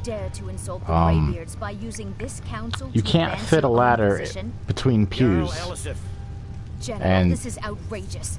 for people who don't know what a pew is, it's not a fart, you know, and then you go pew. Well, it kind of is. I mean, you can, yeah, you can't go pew, but yeah, it's basically if you go into a church, it's something you know, it's what you sit on, and then you fall asleep because the priest is really boring, which was my case. But anyway, kind of explain it a better way, because some people now have chairs, believe it or not. They've actually put comfy ass chairs in churches. So it's basically a very long wooden seat from like medieval times, where you'd have to sit on it. It's really hard. You'd be moving your ass cheeks everywhere because you were trying to swivel along the bench, especially if one of the old biggies came in late. And yeah, there were cushions, but they were for kneeling on. You were, under no circumstances, allowed to sit on these cushions, which is basically what me and my siblings did. Yeah, you basically... In exchange for Markarth, the source basically, of yeah, you basically couldn't sit on cushions. They were really hard fucking seats. Easily resupplied. So, yeah, and they were really close together, like the way that they lined them up and everything. Yeah. What, were yours bound, were they? Ours weren't bound, you see. Ours were just on the floor. We could move ours. So whenever solitude would be threatened. I used to get in trouble, I used to just push all the chairs together. No, ours were like fucking bolted to the floor. It was like, yeah, like you couldn't move an inch with these things. So like trying to fit a fucking ladder in there to try and put these things upright or take them down was horrible. And then the worst thing was, you know, these... I hate to go on like a rant about people who go to church, but you know, they have these different books. Okay, they have the psalm books where and then they have the song books where you could sing along to the songs so you could know the words and shit. And then they would have like when the priest would read from the Bible or like certain passages and shit, they would have those books. And then there would be people who were complete fucking assholes who would put the books upside down, or they would be like 3 rows behind them. So, like, basically all the books were counted out. So pew Alduin like has section withstood had a certain the number world of eater. each book. Even now he devours And the souls of your fallen sometimes comrades. people would take them He home, grows sometimes more people would powerful like with every leave them on soldier their slain seats in or your leave them pointless underneath war. the Can you seat, not put or aside know, your hatred some for snot-nosed even one kid moment would in the face like of this mortal danger? jam it down his pants, or like, whatever, I don't know about the shit, end of crazy the world, shit like that but this happen. dragon situation And so has you would gone basically far. have to make sure that If this truce will every help the single Dragonborn fucking here put an pew end to that menace, had the we right both number gain. of books. Remember that, So they, Now, back to the matter at there's these hand. boxes You that know they as have well in the as I do back, that well, we back then can't they did, hand over Markarth that were on filled these with these terms. books. So you'd have to go and grab a book, then put it in the pew, We want and then go compensation back for the massacre and at Carthwaite. go up and down You the slaughtered aisles the to very make sure people that you claim to be fighting for. each one True sons had the of same Skyrim amount of would books. never And if they didn't, you have to go back, you have to grab more books, because you didn't know how much you were going to need. It was a pain. It really was. Oh wait, do you know how our church worked? So I was young, I was little, but I do remember exactly how the church worked. It's still to this day it works the same way. They've never really changed it. So you come in, our ceiling in our church was Well said. absolutely gorgeous. It How much permanently you has actually white pay for your doves crimes. flying across the I top of the suppose roof. that's the fairest And deal they are all, they're not hung, It seems they are we may all have an agreement. stone sculptures of doves flying across the top of the roof, all the way down the middle of These the are the aisle. terms currently on the table. Our pews you could move around because sometimes they had to move the pews out of the way because they did dance groups and stuff in there. It was quite multi. And our books, so we had an orange hymn book, and then we also had a piece of paper which would basically tell you what was in the service, and it would give you the Bible passages. So you wouldn't have to go and hunt out where the Bible pasture was, because it was literally on this piece of paper which they read, and you answer back and it would tell you what to read back to them. And we each, at the top of the church, we had the big organ, we had the altar and everything, and like a podium. And we had a big sign at the back where you used to slot the numbers in to tell you which page to turn to in the hymn book. And they used to turn them over and change them I and have stuff nothing like to that. say to that murderer. That was still quite General, old-fashioned, you've to be proven honest. yourself a good Apparently friend to some people Skyrim. by then had I already continue to had trust that ones you that will do changed your utmost automatically. to safeguard But every our day the interests. hymn boys would Thank put you, the cards Jarl in. Ellison. Yeah, we had Appreciate your loyalty. we had something like that, The Empire can live with but these we had terms, yes, it was or a a temporary chalkboard, truce, until and the it'd be dragon like menace is dealt with. today's gonna be like Psalm this and this, and that's what the priest was gonna like talk. That's what he was gonna talk about. And then in the books, we'd be like turn the page, blah blah blah blah blah, and it would have and that's what he was gonna read. Yes, I'm ready to do my part. Okay. Just say the Well, word. we kind of had that, but we My had men metal will help plates you with the spring numbers this on trap. that slotted The in. So difficulty if you don't know what I mean by remains slotted in, how to lure and a dragon it was basically like dragon's countdown. reach at all. And if you don't know what countdown Well, is, that's go an on excellent YouTube. It's question. YouTube Countdown UK, and where you see the letters are being put, that is basically how our numbers were. And there were always 3 numbers on the board. There were 3 rows. And you just slotted the numbers in the holes, basically, and we'd usually have 5 or 6 songs. But the Bibles, well, not even Bibles, just hymn books. We didn't actually have. We didn't actually have the Bibles at all. They never put Bibles out. They only put the hymn books out. And no one really ever sold them because when you, of course, they're counted out and they're counted in. So what used to happen was, as you walked into the church, someone would hand you your hymn book and your sheet. And then when you came out the church, you couldn't leave the church until you picked up your hymn book and given it back to the person who was checking them in and out. And you'd have to make an orderly queue to wait to check your hymn book out. Wow. So they didn't lose any. And they still do it to this day. It's cool, unless you are the small child who is getting pushed against the fountain. And then it's not so fun. Or if you are the small child who's decided that baby Jesus did not belong in the manger. And instead, your sausage roll looked much better in there. Baby sausage roll. and loathed I your did. fury I as put child. a sausage roll in the manger for baby Jesus instead of baby Jesus because I thought it was cute and I wanted to take him home and use him as part of my game.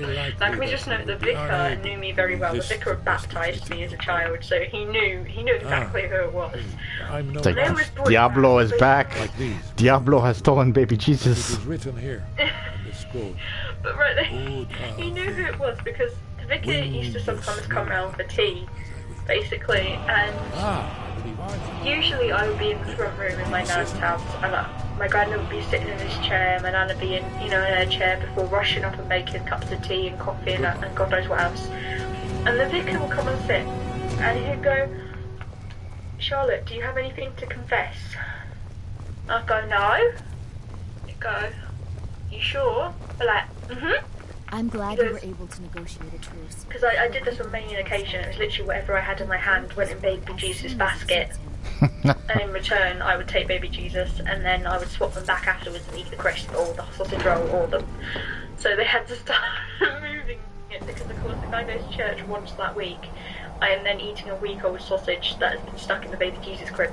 Also didn't look so good. Where is baby Jesus? Oh, he's okay. He's with sunfish. Yeah, basically that's what they said. He's having he's having. Probably, don't worry, we've got a young girl who likes to she likes to take baby Jesus home and look after him. Hush, baby Jesus, it's time to go to sleep. But yes, so of course the vicar sat there and he goes, "Are you sure?" And I was like, "Yes." He goes, "Because I found this sausage in baby Jesus' bed." Did? He was hungry. Yes.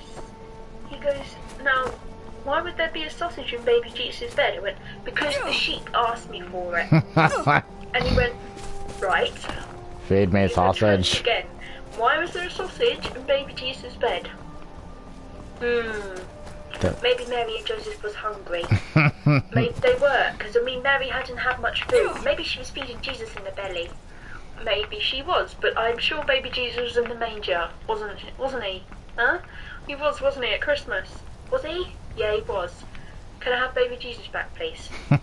Where's my sausage? In the bin. No. What do you mean no? You see, I would not give baby Jesus back until I got a sausage. So what he did was he actually went out and he bought a packet of cocktail sausages and brought them to my nan's house so I would give back baby Jesus because I had decided that we did swap these. I gave Mary and Joseph food, in return I took their baby, and then we swapped back afterwards. You know, it was perfectly nice, apparently not. But then I was that kid that did Mission Impossible beneath the seats, beneath the pews. I was really naughty. I think that's why they started putting boards at the bottom of the pews. Because originally... Like, we gotta keep this bitch out. Originally they used to have, it was like benches basically. But what they did was they started putting wood at the back of the benches, so every time I tried to crawl under there, I'd slap my head. Because there was a big hunk of wood in the way. It used to really annoy me. I changed a lot about that church. I ended up having toys put in. Yeah, the fountain. Fountain. It's a font. It's not even a fountain. Ain't no water coming out of it. It's a font. That lovely birthing pool. The amount of children I splashed with water as they walked past. I tried to fill my water. I filled my water gun up one day. My nana told me to leave it behind, and I'd taken my water gun in my pocket, and I used the water from the font to fill my water gun, and started squirting people. Was it when the vicar said, "May God be with you," and also with you, I used to shoot people in the head with it. You are baptized, motherfucker. The vicar stopped it, and he went, "What are you doing?" And he's like, come here. So I kind of walked up, because I was little, I was bold as anything.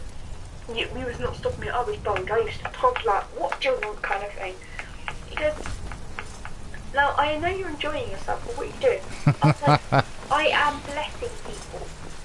He goes, "Right, how are you doing that?" I was like, "I am squirting them with water. My nan's head is in her hand. She's trying to sink under the seat, which has a cardboard piece of living wood in it." So I can put my head I'm shooting him. I'm shooting them in the eyes with holy water. Yes, I was. I was shooting them in the eyes with holy water.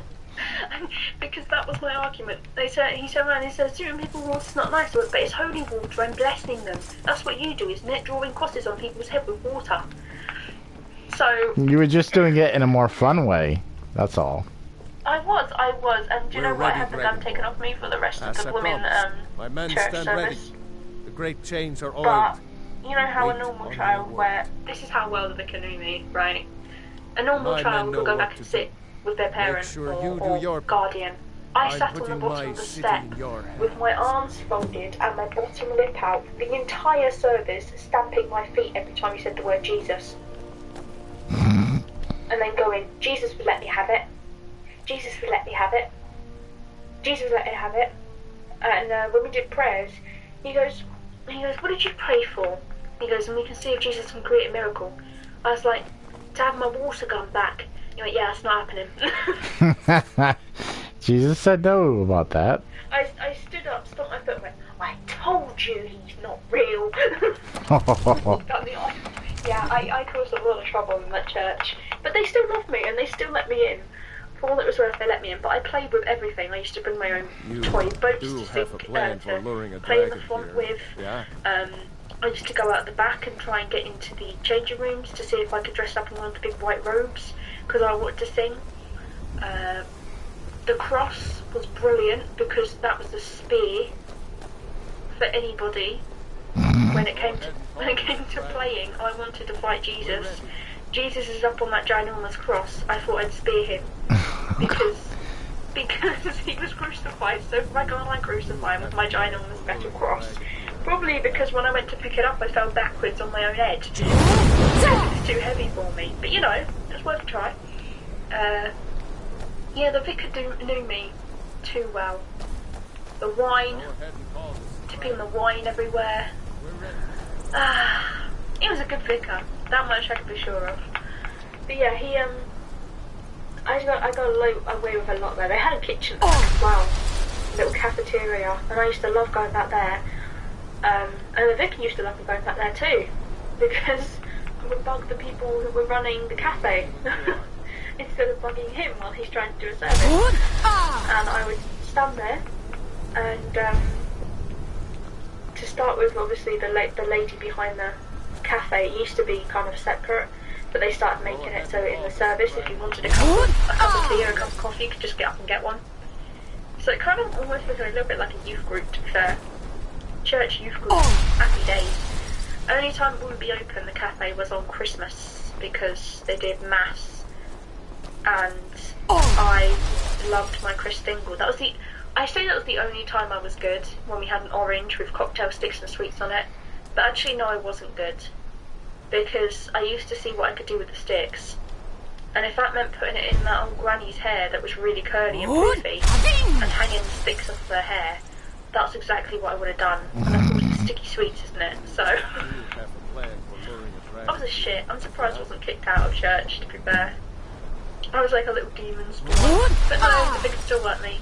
But the cafe lady started letting me. You're not apparently supposed to, but they got to know my nan really well. My nan's very friendly with the church, and they used to let me go behind and sit at the table and help get things ready for the church service. And they learned very quickly I was very good at folding napkins. So I would sit and fold because sometimes we had like a church breakfast. You should get like a table out for church breakfast, which was kind of nice. And I used to fold the napkins on the tables, and that was one way to get me to sit still in the middle of a church service, was to let me go into the cafe and sit at the back and fold napkins and little cups of juice and little biscuits and everything. And I was happy as Larry. And I do remember my nan coming back one day with me in tow. He looked quite upset. And the reason I was upset is because what they thought the vicar thought a great idea of what to do would be to have the little baby Jesus at the back. So he then put the common seat called where the baby on the back, he put it up higher so I couldn't touch it, which had made me very miserable. And then I decided to bring my dolly to church that day, and someone took my dolly, and I was very upset, and I had to go and get it back. And I ended up smacking the small child in the face with the dolly, and went, my baby, in the middle of the church. And I was very sad because my nan told me off, and told me I'm not allowed to hit people. And she came in, and I went and sat on my granddad's lap, and I'm kind of sniffing. My granddad's like, what's wrong? My nan went, don't even ask her what's wrong. And I was like, Granddad, you don't understand. Someone took my dolly. And he went, oh, is baby Anne okay? I went, yeah. He goes, what happened? I went, oh, I hit them. He goes, you hit them? I went, with my dolly. She punched him out. An apt phrase. Why is it? One reason I came to your call was to test your thought with her doll, for myself. she's good as gold. She sits there, she puts her dolly in the car seat, she will eat a nice pack of crisps, drink her Coca-Cola, and colour and draw. When I take her out to church, she misbehaves all over the place, and my granddad went, maybe it's the colouring. Maybe it was, who knows? Or maybe it was the crisps and Coca-Cola, or maybe it was just that it was my granddad, and I love my granddad so much. My nan, I like my nan, but my nan's become more bitter with age. But she's, I don't know, my nan's always been a bit funny. She's good for shopping, I guess. But she's always been a bit weird with me, and then she was even weirder with my sister. She was born. His door to I don't remember too much from my nan. I remember she used to let me. She used to, I don't even know who decided on this. I rolled cream into the bottom of her wrinkly old feet. Yeah, I'm grossed out too. I do not need to warn you that all this to, like, massaging her feet with lotion. Did you cut a promo in the bathroom before you did that? I'm gonna massage those feet. Now that I have answered your question, my nan's will toilet allow was me really to go old. free? It was a cold stone metal seat. It was pure metal. It's like the heavy stuff, almost like granite. It was horrible, and I couldn't reach when I was little. So it was only once or twice my nan had to suddenly realise that she had to get a stepping stool because I was bursting to the toilet because I couldn't find the place. I used to pee behind the toilet because I was trying to jump, but I couldn't get up on the toilet seat. You're just marking your territory, that's all. Well, she thought it was a cat to start with. She grabs the cat and just like to rub its face in it. You son of a bitch! You son of a bitch! Stop pissing behind the toilet. Meow meow! It was sunfish meow! But yeah, Sunfish had pissed behind the toilet because Sunfish couldn't reach the toilet, and Sunfish, instead of calling out for help, decided the smartest decision would be not to disturb anybody and piss behind the toilet. How you ask when I'm a girl? Well, all the pants came off. The pants came off, there'd be a little puddle trail coming down out the all of the pants came off. Not just not all. You just said all of the pants came off. Not just one pair. You put on every single pair of pants you owned, and then you took them all off just to pee in the back of the toilet. Pants in the UK are like you know, underwear, whereas pants for you guys are like pants, trousers. But yeah, I took them off, and they used to be put up on the toilet seat. Which I'm surprised my nan didn't hear it. I used to drop the toilet seat down so I could put clothing on it while I was on the toilet, and it used to go bang. But you know, obviously they didn't think too much of it, or they were deaf, one or the other. And yeah, there'd be a little trail coming out. And how the hell did she not notice actually that it couldn't have been the cat? The cat couldn't piss that much. Your funeral. I don't know. Someone else is gonna have to help you get him back in there again. They've only just actually revamped the toilet because it was one of those ones with the big chain. And again, that was another problem for me to start with, was the chain. After I got to the point where I realised that the steppy stool was brilliant, and I could sit on the toilet. Although I did often fall down the toilet, so I ended up having to have a special seat as well, because I was very small. Are you ready? Then I decided, well, usually I have to call my nan to come and wash the chain. Well, I wanted to be big, so I thought I'd stand on the toilet. After pissing in it, stand on the toilet, on the plastic toilet seat, and attempt to pull chain. As I pulled chain, and literally dropped to the ground with chain because I pulled the fucking chain out, hadn't I? So the toilet is swirling, and literally this is a rusty old-fashioned chain, and I pulled the entire chain off the door thingy. And then I had to get a plumber out and everything. She was so annoyed, and then yeah, they've changed it now. They've changed it to one of those automatic things. Did you ever try to flush something that you weren't supposed to flush? Yeah, my Brussels sprouts. At Christmas, I weren't allowed to open our presents until we'd eaten all our Brussels sprouts, so I used to shove them all in my mouth like a little hamster, and occasionally put some in my shoes, and then I'd walk to the toilet. You walk. Okay, so you walk to the toilet with Brussels sprouts in your shoes and in your mouth, and nobody noticed you walking funny at all. No, I walked properly. I used to squash them into my shoes. Oh, so they were like grinded against your feet? Yeah. Oh, that's gross. What I used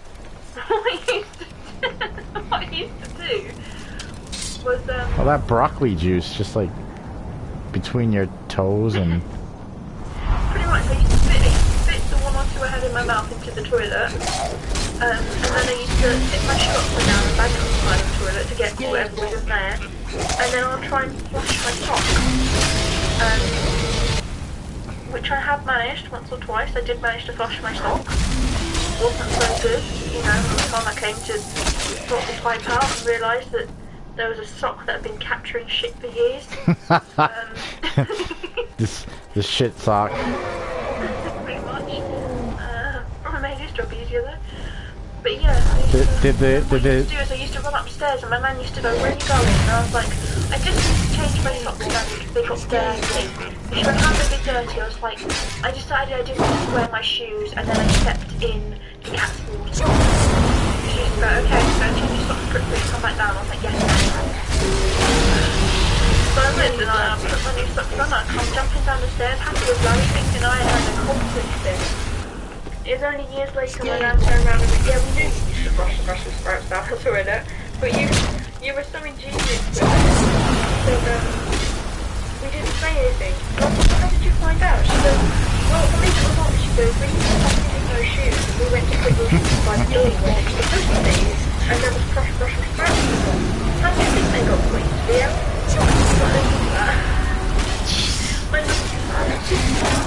My foolproof plan of escaping the Brussels sprouts. You got caught, and I never got told off for it because they thought it was just ingenious. The fact that I'd actually made a plan to put Brussels sprouts in my shoes just to get rid of them. They stopped putting Brussels sprouts on my plate. Failing that, I used to beg my granddad, and if I'm being good, he used to eat my Brussels sprouts for me. It's like those episodes of Scooby-Doo, like, I would have gotten away with it if it weren't for you meddling kids and their pesky dog. I got away with it if it hadn't been for your meddling nan. Putting away your shoes. Yeah, exactly. Exactly. I mean, you know, of course we were allowed to open up presents when I'm in the stock though. But, you know, as a kid, you were worried that you were going to be stopped opening presents if you didn't eat your Brussels sprouts. And even though my nan knew, she couldn't stop laughing. Apparently, most nights when I went off to bed, because I was good at bedtime originally, when I went off to bed, they used to sit there and absolutely wet themselves laughing about what I'd done that year. And of course, as the years went by and I started changing taste buds, and I started hating more and more, they started laughing more and more because my shoes would be filled with lots more objects. So they couldn't identify. You know, that's why I suddenly got told, you know, pick whatever vegetables you like. My nan changed Christmas to she would put the dishes on the table and told me to take what I liked and that I was going to eat. And I thought that was because Nan was being nice. I didn't realise it was because she started finding whatever I'd stuck in my shoes, which could have been anything. It could have been a piece of fat from the gammon because I didn't want the fat bit. It could have been Brussels sprouts. It could have been broccoli and cauliflower. It could have been half a piece of potato or carrot. I basically made a stew in my shoe. And my nan used to have to shake the shoe out and then put it in the washing machine and in the tumble dryer and then get it ready for me the next morning, while she absolutely laughed her head off, wondering what the hell I'd done. I grew out of it, you know, because she did let me choose my own veg by this point. I mean, she was fed up with washing the the next day. But yeah, bless her. She enjoyed every moment of it. My grandparents loved it so often. Oh, it's funny. It was even, I mean, they had a panic attack at one point because I used to play Christmas when I was younger. And my granddad, I used to sit at this little table. And my granddad gave me some paper, and it was special paper from his work. And it was like, how can I describe it? Like, you know the paper they have for earthquakes? Like, it's kind of got the bit on it. That you can fold. Yeah, it was like that, and it folded back and forth. And it was special paper. I think it was actually from the Danbury Mint place. And he occasionally bring me a stack of paper home. Because the boss said he was allowed to take me some paper back. And Mickey Mouse pens, because my granddad was awesome. But yeah, I used to write him letters and stuff and draw him pictures. And usually what they'd do is they would tell me to open the post box, a little letter box, and just to drop, and then shut it, and then put the letters on the mat, and then run back in the room and sit down for a minute, and then I could go back out and see the post. And that way I could be the postman as well. And I decided that I didn't like this idea anymore. And what I was going to do is I was going to be the proper postman. So I managed to drag out, my nan had been on holiday with my granddad, and I managed to drag her little case out into the hallway. And this time I had decided I wanted to post a letter to everybody in the street. Oh, Jesus. So I jumped on the stairs, and my stairs were right next to the door, and I managed to open the front door. And the door was left open a crack, which my nan didn't notice till she went to go and look for me upstairs. And I walked up and down the street, posting little letters with gobbledygook words and pictures in every door I could find along my nan's street, before walking back round, nearly getting hit by a car, and running up the path laughing, going back to the house and posting stuff in the letterbox. Well, my nan by this point is frantic. Where the hell is Charlotte? She's disappeared. Alan, I can't find her. My granddad's like, oh, she's probably in the toilet. Like, no, she's not. The door's open. So then I was like, oh my god, you know, they're looking. And my granddad, my nan said she was going to go and drive around the block. I think I'd gone into the alleyway, because what we used to have was there's my nan's crescent, and there's an alleyway to another road, and then you've got the motorway. I knew not to go near the motorway. I was a smart kid. I knew this. But I managed to get all the way down to the post office on my own, where my granddad used to be. And I knew Bill, the postman. And I gave him the letters, and he goes, oh, where are you sending this? Where's your nan? I was like, Nanny's at home. Where's Granddad? Granddad's at home too, Bill. And he goes, who's looking after you? I was like, I'm looking after Billy. And of course he had to ring my nan to let her know that he had found me and that he was going to walk me back home. And I was quite upset. I didn't understand why I was in trouble, because I was just being the postman. And I did explain this, and, you know, despite the fact my nan was scared and you know, angry, and my granddad wasn't too impressed, they did laugh about it later, and, you know, and say, we were just worried about you, we didn't know where you'd gone. The neighbourhood was safe though, so, you know, no one would have taken me or anything. They all knew who I was. But yeah, I walked all the way down to the post office through the alleyways near a main motorway, and everything to see Bill. And Bill asked me, he goes, what do you want to be when you grow up? You know, and my granddad just looked at him, and he goes, are you going to be a postman? I went, no, I wouldn't do that job for the whole of my life. Oh, damn. Fuck you, Bill. He goes, oh, she's a delight, isn't she? I should have just left her on the street. Fucking hell.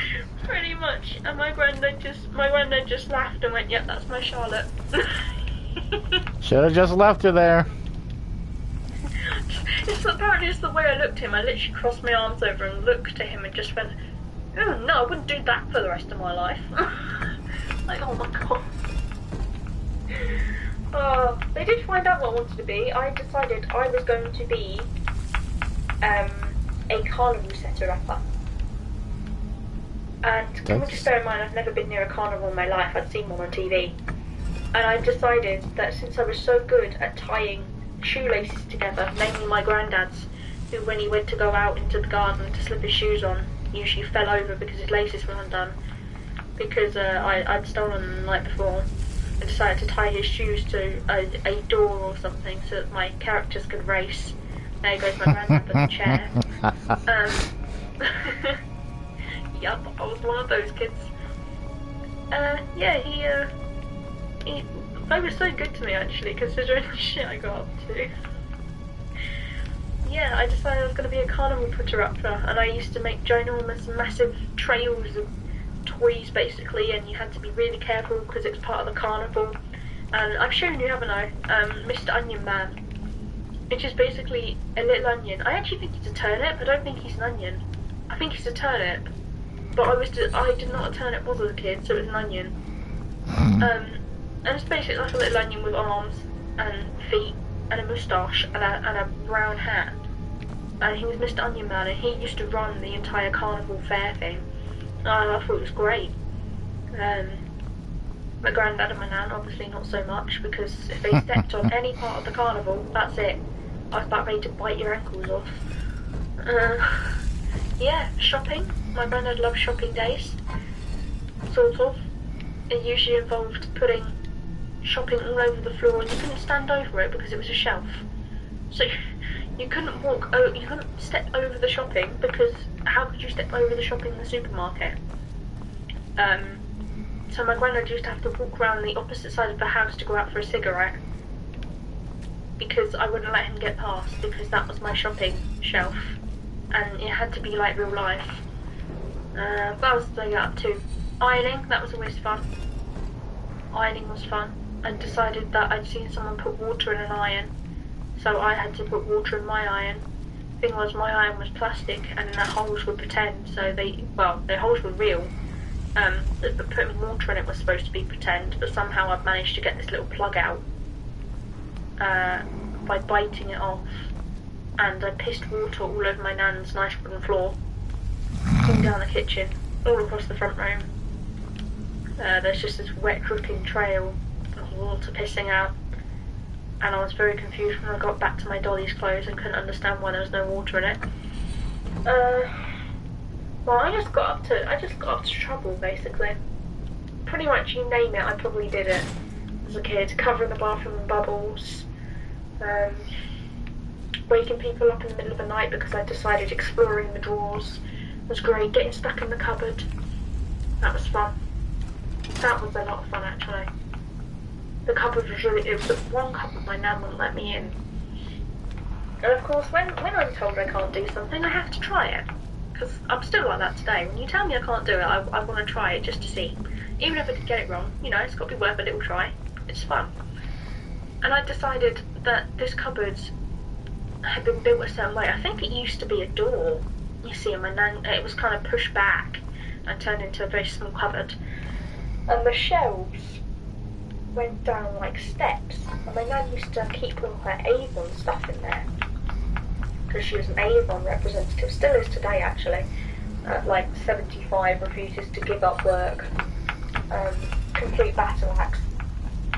But yeah, and I decided that that was the most fantastic thing I had ever seen in my life. Stairs in a cupboard. Where did they go to? They went to nowhere. They literally went to the top of the cupboard, which was the ceiling. But I had to explore this. So my nan came in one morning, 2 bottles and God knows what else. I'd literally lobbed out the cupboard behind me, hit the blooming baby cot which was in the corner and everything, and had decided to climb on these shelves to see what was above it.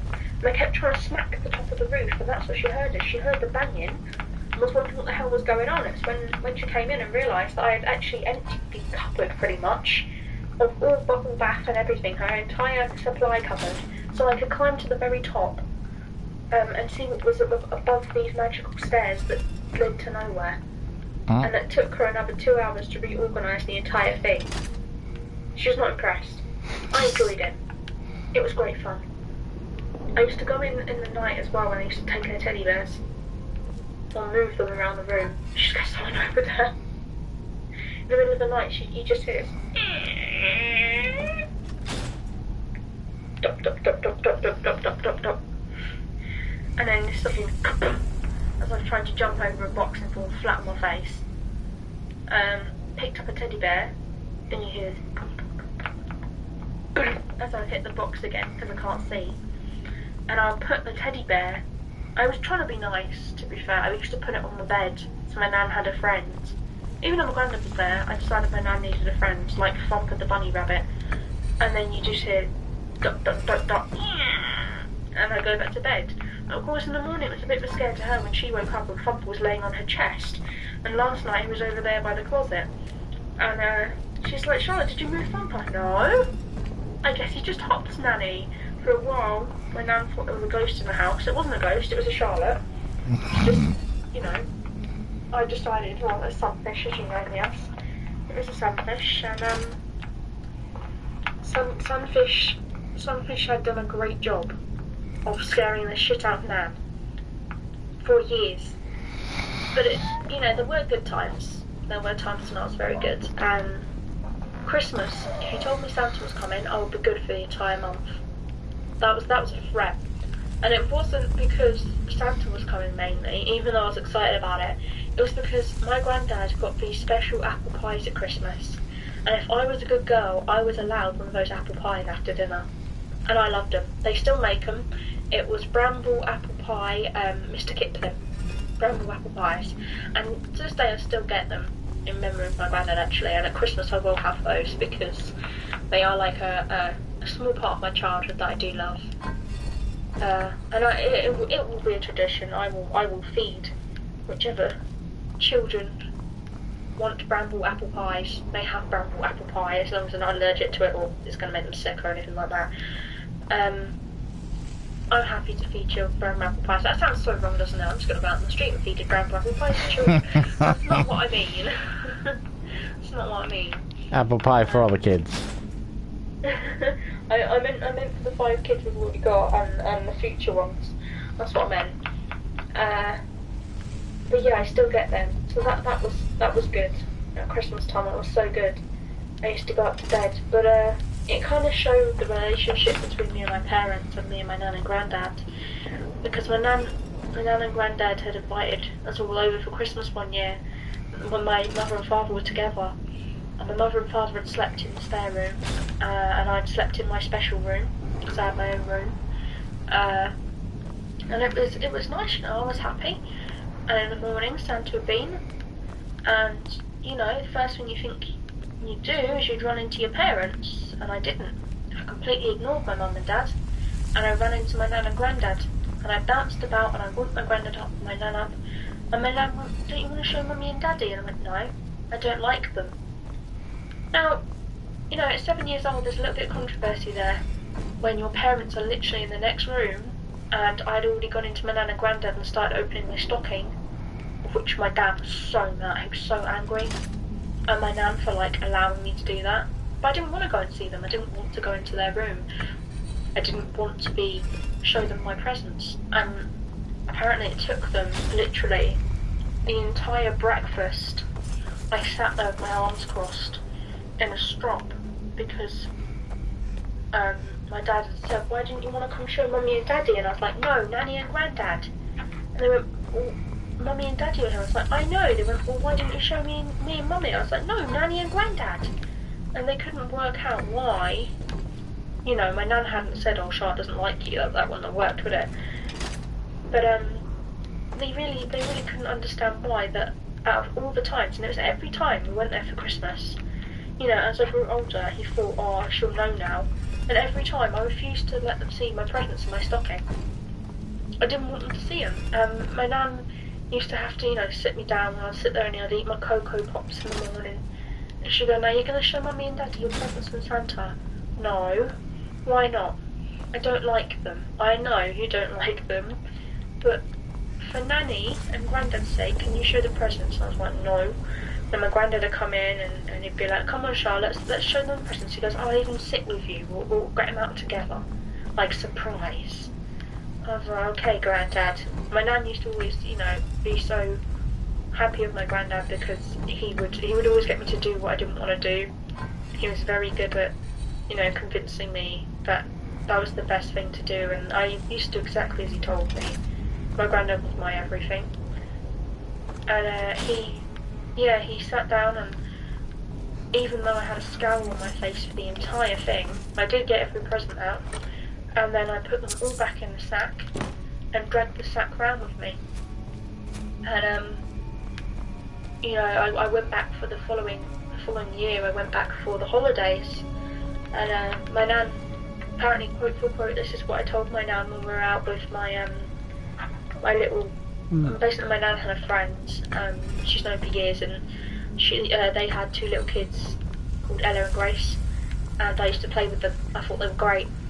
And my nan was talking about Christmas one year, and she goes, "Do you remember that Christmas?" She goes, "Where you wouldn't let your mum and dad see the presents." And I was like, "Yeah, vaguely." She goes, "Why didn't you?" I was like, "Oh, I know the answer to that." She goes, "Why? Why wouldn't you let them see the presents?" I was like, "I didn't like them." I was like, "I'm sure I told you that." She goes, "Yeah." She goes, "But then carried the sack round." I went, "Yeah, because they were going to take them off me." She goes, "What?"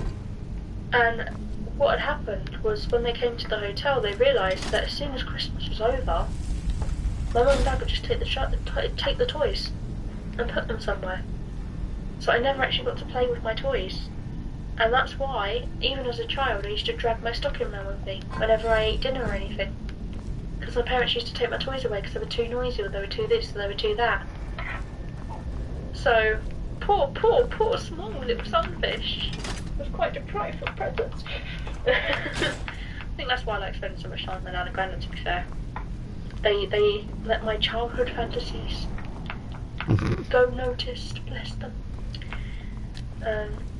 But yeah, I did get, it was mainly my nan I got into trouble with. My nan. As I grew up though, I did become a lot more fearful of everything. And I think that's I can say it's my parents' fault, which it probably was to start with. I can't really blame them today. Well, I can. But I can't be arsed with it. Past is past, isn't it? But shouting, I still to this day, I don't really like shouting too much. It kind of makes me jump. I think that was definitely my parents, because they used to shout an awful lot. And I remember only once my nan shouted at me. And it was because my granddad had told me to wait to feed the tortoise. And I'd gone into the kitchen and decided I was the big girl and tried to chop the cucumber with a knife. And I caught my finger. And little did I know at that age, you know, for some unknown reason, my dad had a vendetta against anybody who even, you know, if something went wrong, automatically you didn't want to live anymore, because my dad was such an arsehole. He would literally go off on one at you. And he's the sort of person that would take me, drag me into the car and drive home without goodbye or anything, and I'd be streaming tears down, wondering why I wasn't with Nanny and Grandad anymore, kind of thing. And it was because I'd accidentally cut my finger because I hadn't waited. And I think that's partly why I started to listen a lot more. But my nan shouted at me, and I burst into tears. And I sat in the garden, and apparently I'd sat in the garden for 3-4 hours solid, just stroking the tortoise. And my granddad came out, and he goes, "Charlotte, what's wrong?" I was like, "Nanny shouted at me." And he goes, "But do you know why?" I was like, "No." And he explained, you know, and then my granddad ended up coaxing me to come back inside. My nan felt so guilty. She felt so guilty, she took me out shopping the next day to get a new dolly. Bless her, because I'd sat in the garden for 3-4 hours solid just stroking the top of the tortoise. Poor Charlie, my nan's tortoise. I mean, that poor tortoise was sat on my lap. He did not have a choice. He was not allowed to run away. He was to be stroked for 3 hours solid. And fed cucumber. But yeah, that was the only time I was shouted at, and they regretted it so much. And that's kind of why I'm like, I I don't like it when people shout at kids. Like, I don't think you need to shout at a child. I mean, I know there's times when you do, but at the same time, you know, it has been proven now that when you shout at a child, it actually stunts their growth. Which is kind of shitty, I guess. I'm stuck. I don't know what I'm supposed to do. You are stuck. You are in the Fortress of Doom. So I got this one door open, but I don't know what to do after that. Is it like a there's like a puzzle? You just jump. It's a puzzle, okay. Well, you start with the first one, and you just turn it round and round. I did. To each corner.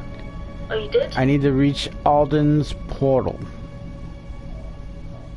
Alden's portal. Or ALDUINS portal. But I'm at this stupid fucking puzzle thing and I don't know. Like, I got this one open because I did all birds or something. Okay, well try all whales. No. Tried all dolphins. Oh, is that a dolphin? I thought it was a whale. Well, maybe it's a whale. I don't know. See, nothing happens. Look behind you. Okay, we're gonna have to go through like. Okay. Bird. Yep. Whale. Whale.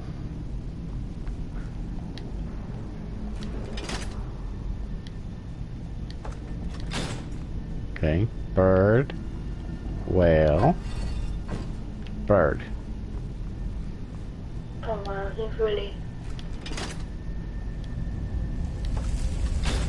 Unless you want to look this up real quick. I'm gonna look this up. I'm sorry, I have to, because this could take you a day. How'd you spell it? Type in Skyrim. Reach Alduin's portal. There we go. And it's the pillars one, isn't it? Yeah. No. Yeah.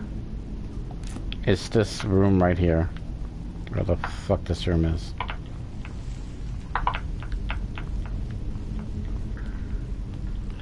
You know there's 3 puzzles, right? Yeah, I gotta get past this puzzle first before I can even think of another puzzle.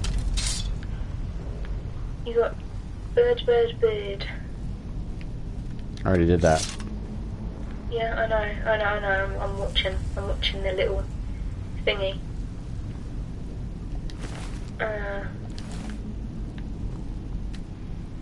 Okay, so...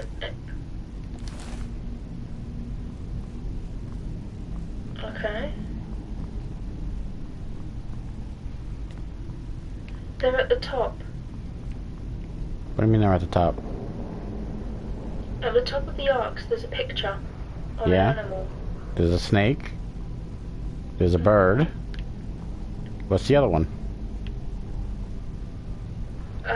So what you need to do is you need to set it to... 1 second. I just saw the code there. You need to set it to...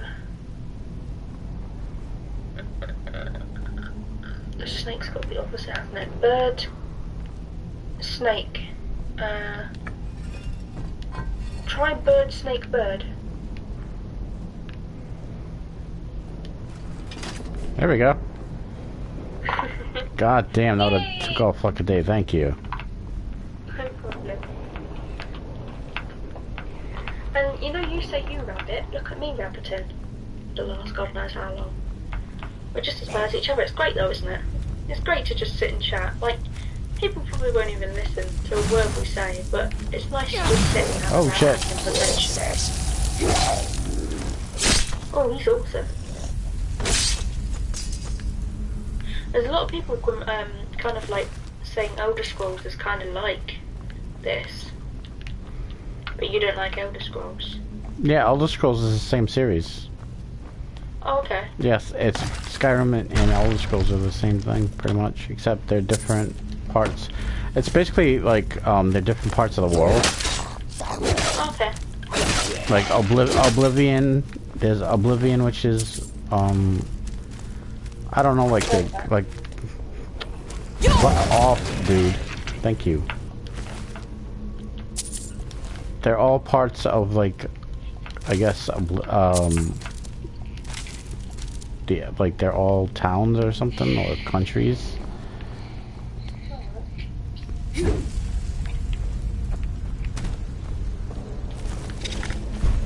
Fuck you, spider!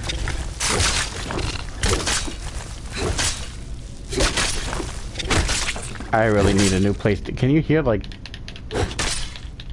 That is like the most expensive active ever. Can you hear, like, the squeaking? Yeah, I can. I have to get a new controller. This one's like... I dropped this controller, like, maybe 20 times or more. And it's still going. It's also music that you button mesh. As well. What the fuck? How do I get through there? Huh? Thank you. Christ. It had nothing to do with it. I wish I could send you my PS4 controller, but I don't have a phone. And if I do, it's still in a cabin, so it'll probably be wet. Ooh. Not be good.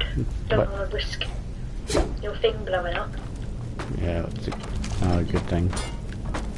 Oh, it's another fucking puzzle. Great. Jeez, these are expensive. This is gonna take all fucking day. Do you even know how much these DualShock controllers are? Oh, yeah. Like fucking 60 bucks, 70 bucks. Not quite that much. They're $50. But they have white ones. White ones, black ones, army ones, blue, red, or black. Nebula skins. That's a bird. This is a whale.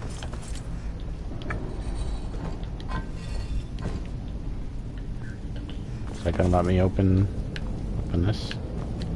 Oh wow, they've got an American skin one. That's actually really cool.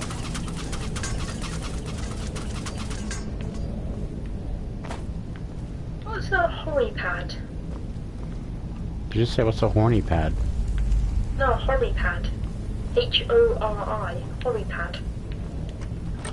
I have no idea. Third-party PS4 controller with clickable touchpad. Oh, okay, so it's a drop-off. It's built almost like a Xbox controller, but weirdly. Reminds me actually. I've still got your living controller things here, the little Batman to put on it. Oh yeah. But I mean, if you're getting a new controller, it's probably better to wait. To be fair. So you got a new controller and you can stick the Batman on the back. Oh, okay. Oh, this is the controller. This is the controller I want when I come to your house. I want this awesome dripping paint multicolored PS4 sticker skin. Oh yeah.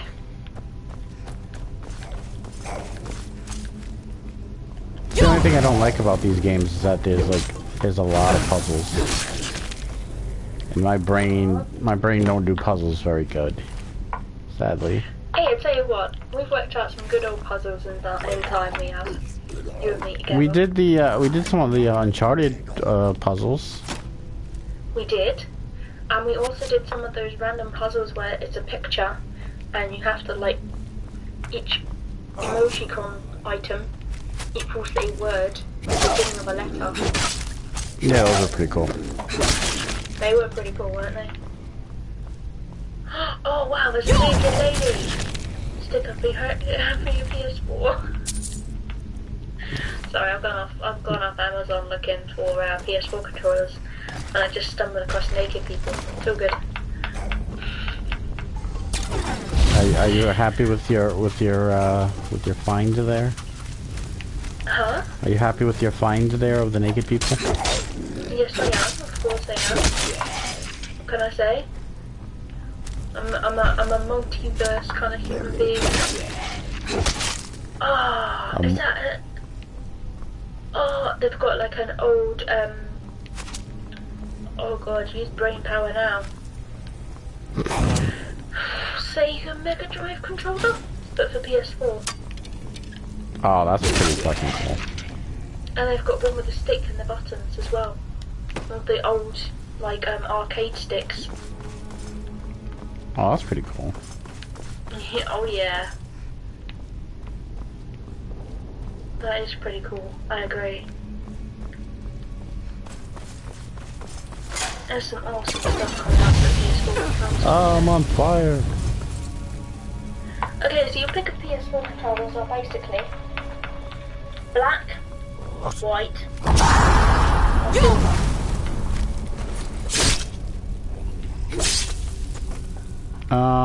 Silver sounds interesting.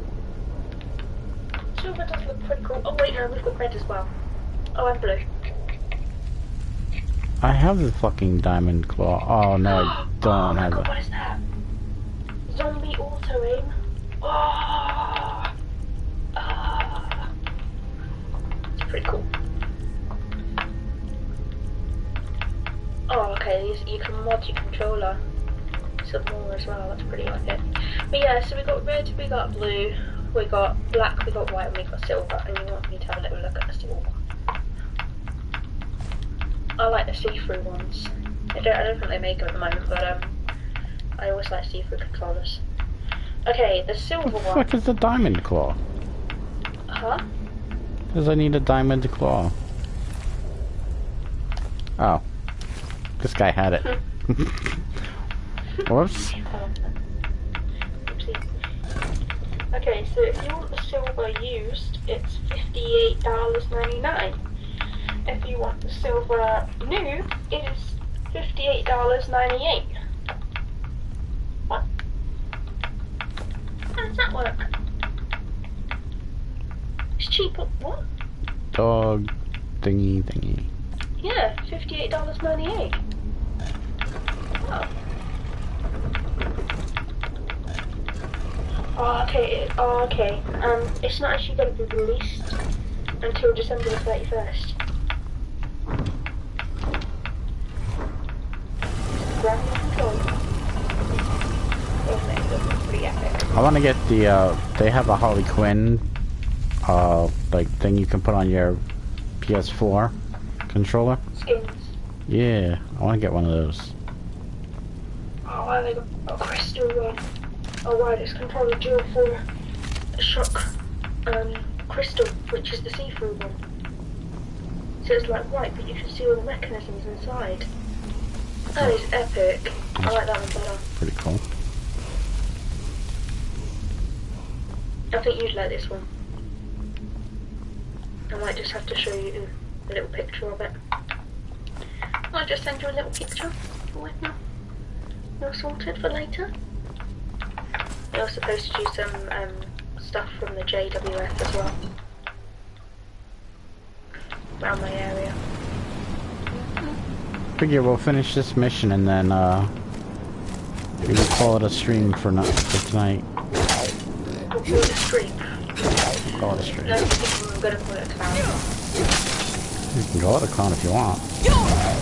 Maybe do something and have a stream. That would be interesting.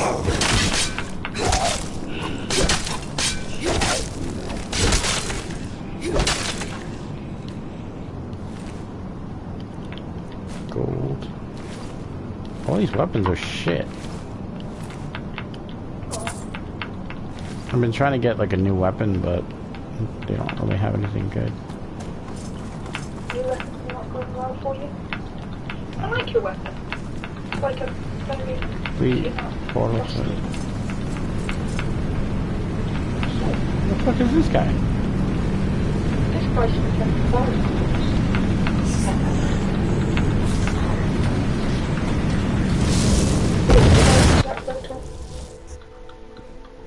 Yes.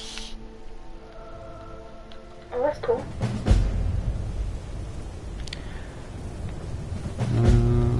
Well, we did it, babe. We got to where we were supposed to go.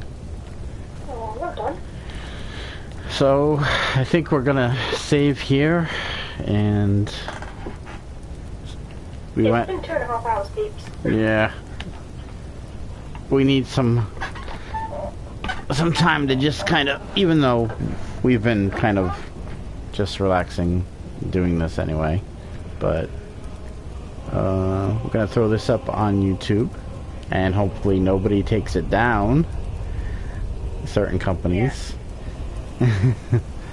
But yeah, this can be our replacement Halloween stream, even though it's not Halloween. So I can't even remember what we did in the Halloween stream. I know we did wrestling, but I can't remember what we talked about. I'm sure it was lots of random stuff.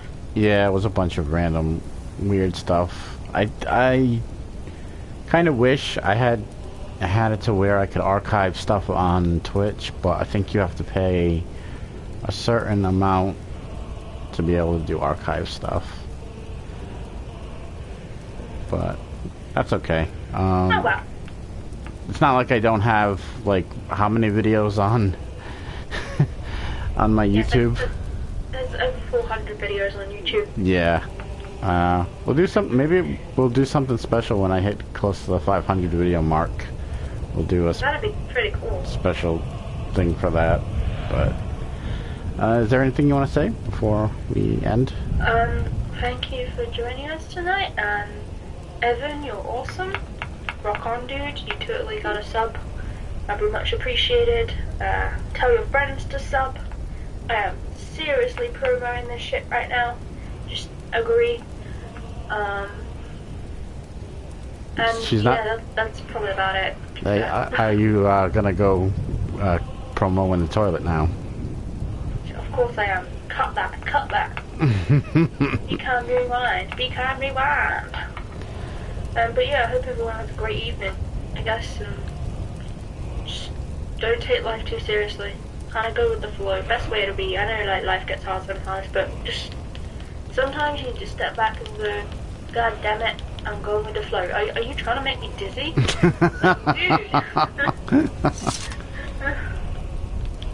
Okay, I'll shut up. I forgot how to crouch. How do I crouch again? No. Nope. You can crouch. Oh. Oh, you El Diablo? It's making me dizzy. You're making the viewers dizzy as well. Sorry for that head rush. You know that sick feeling you're feeling? No, you're not on a ride.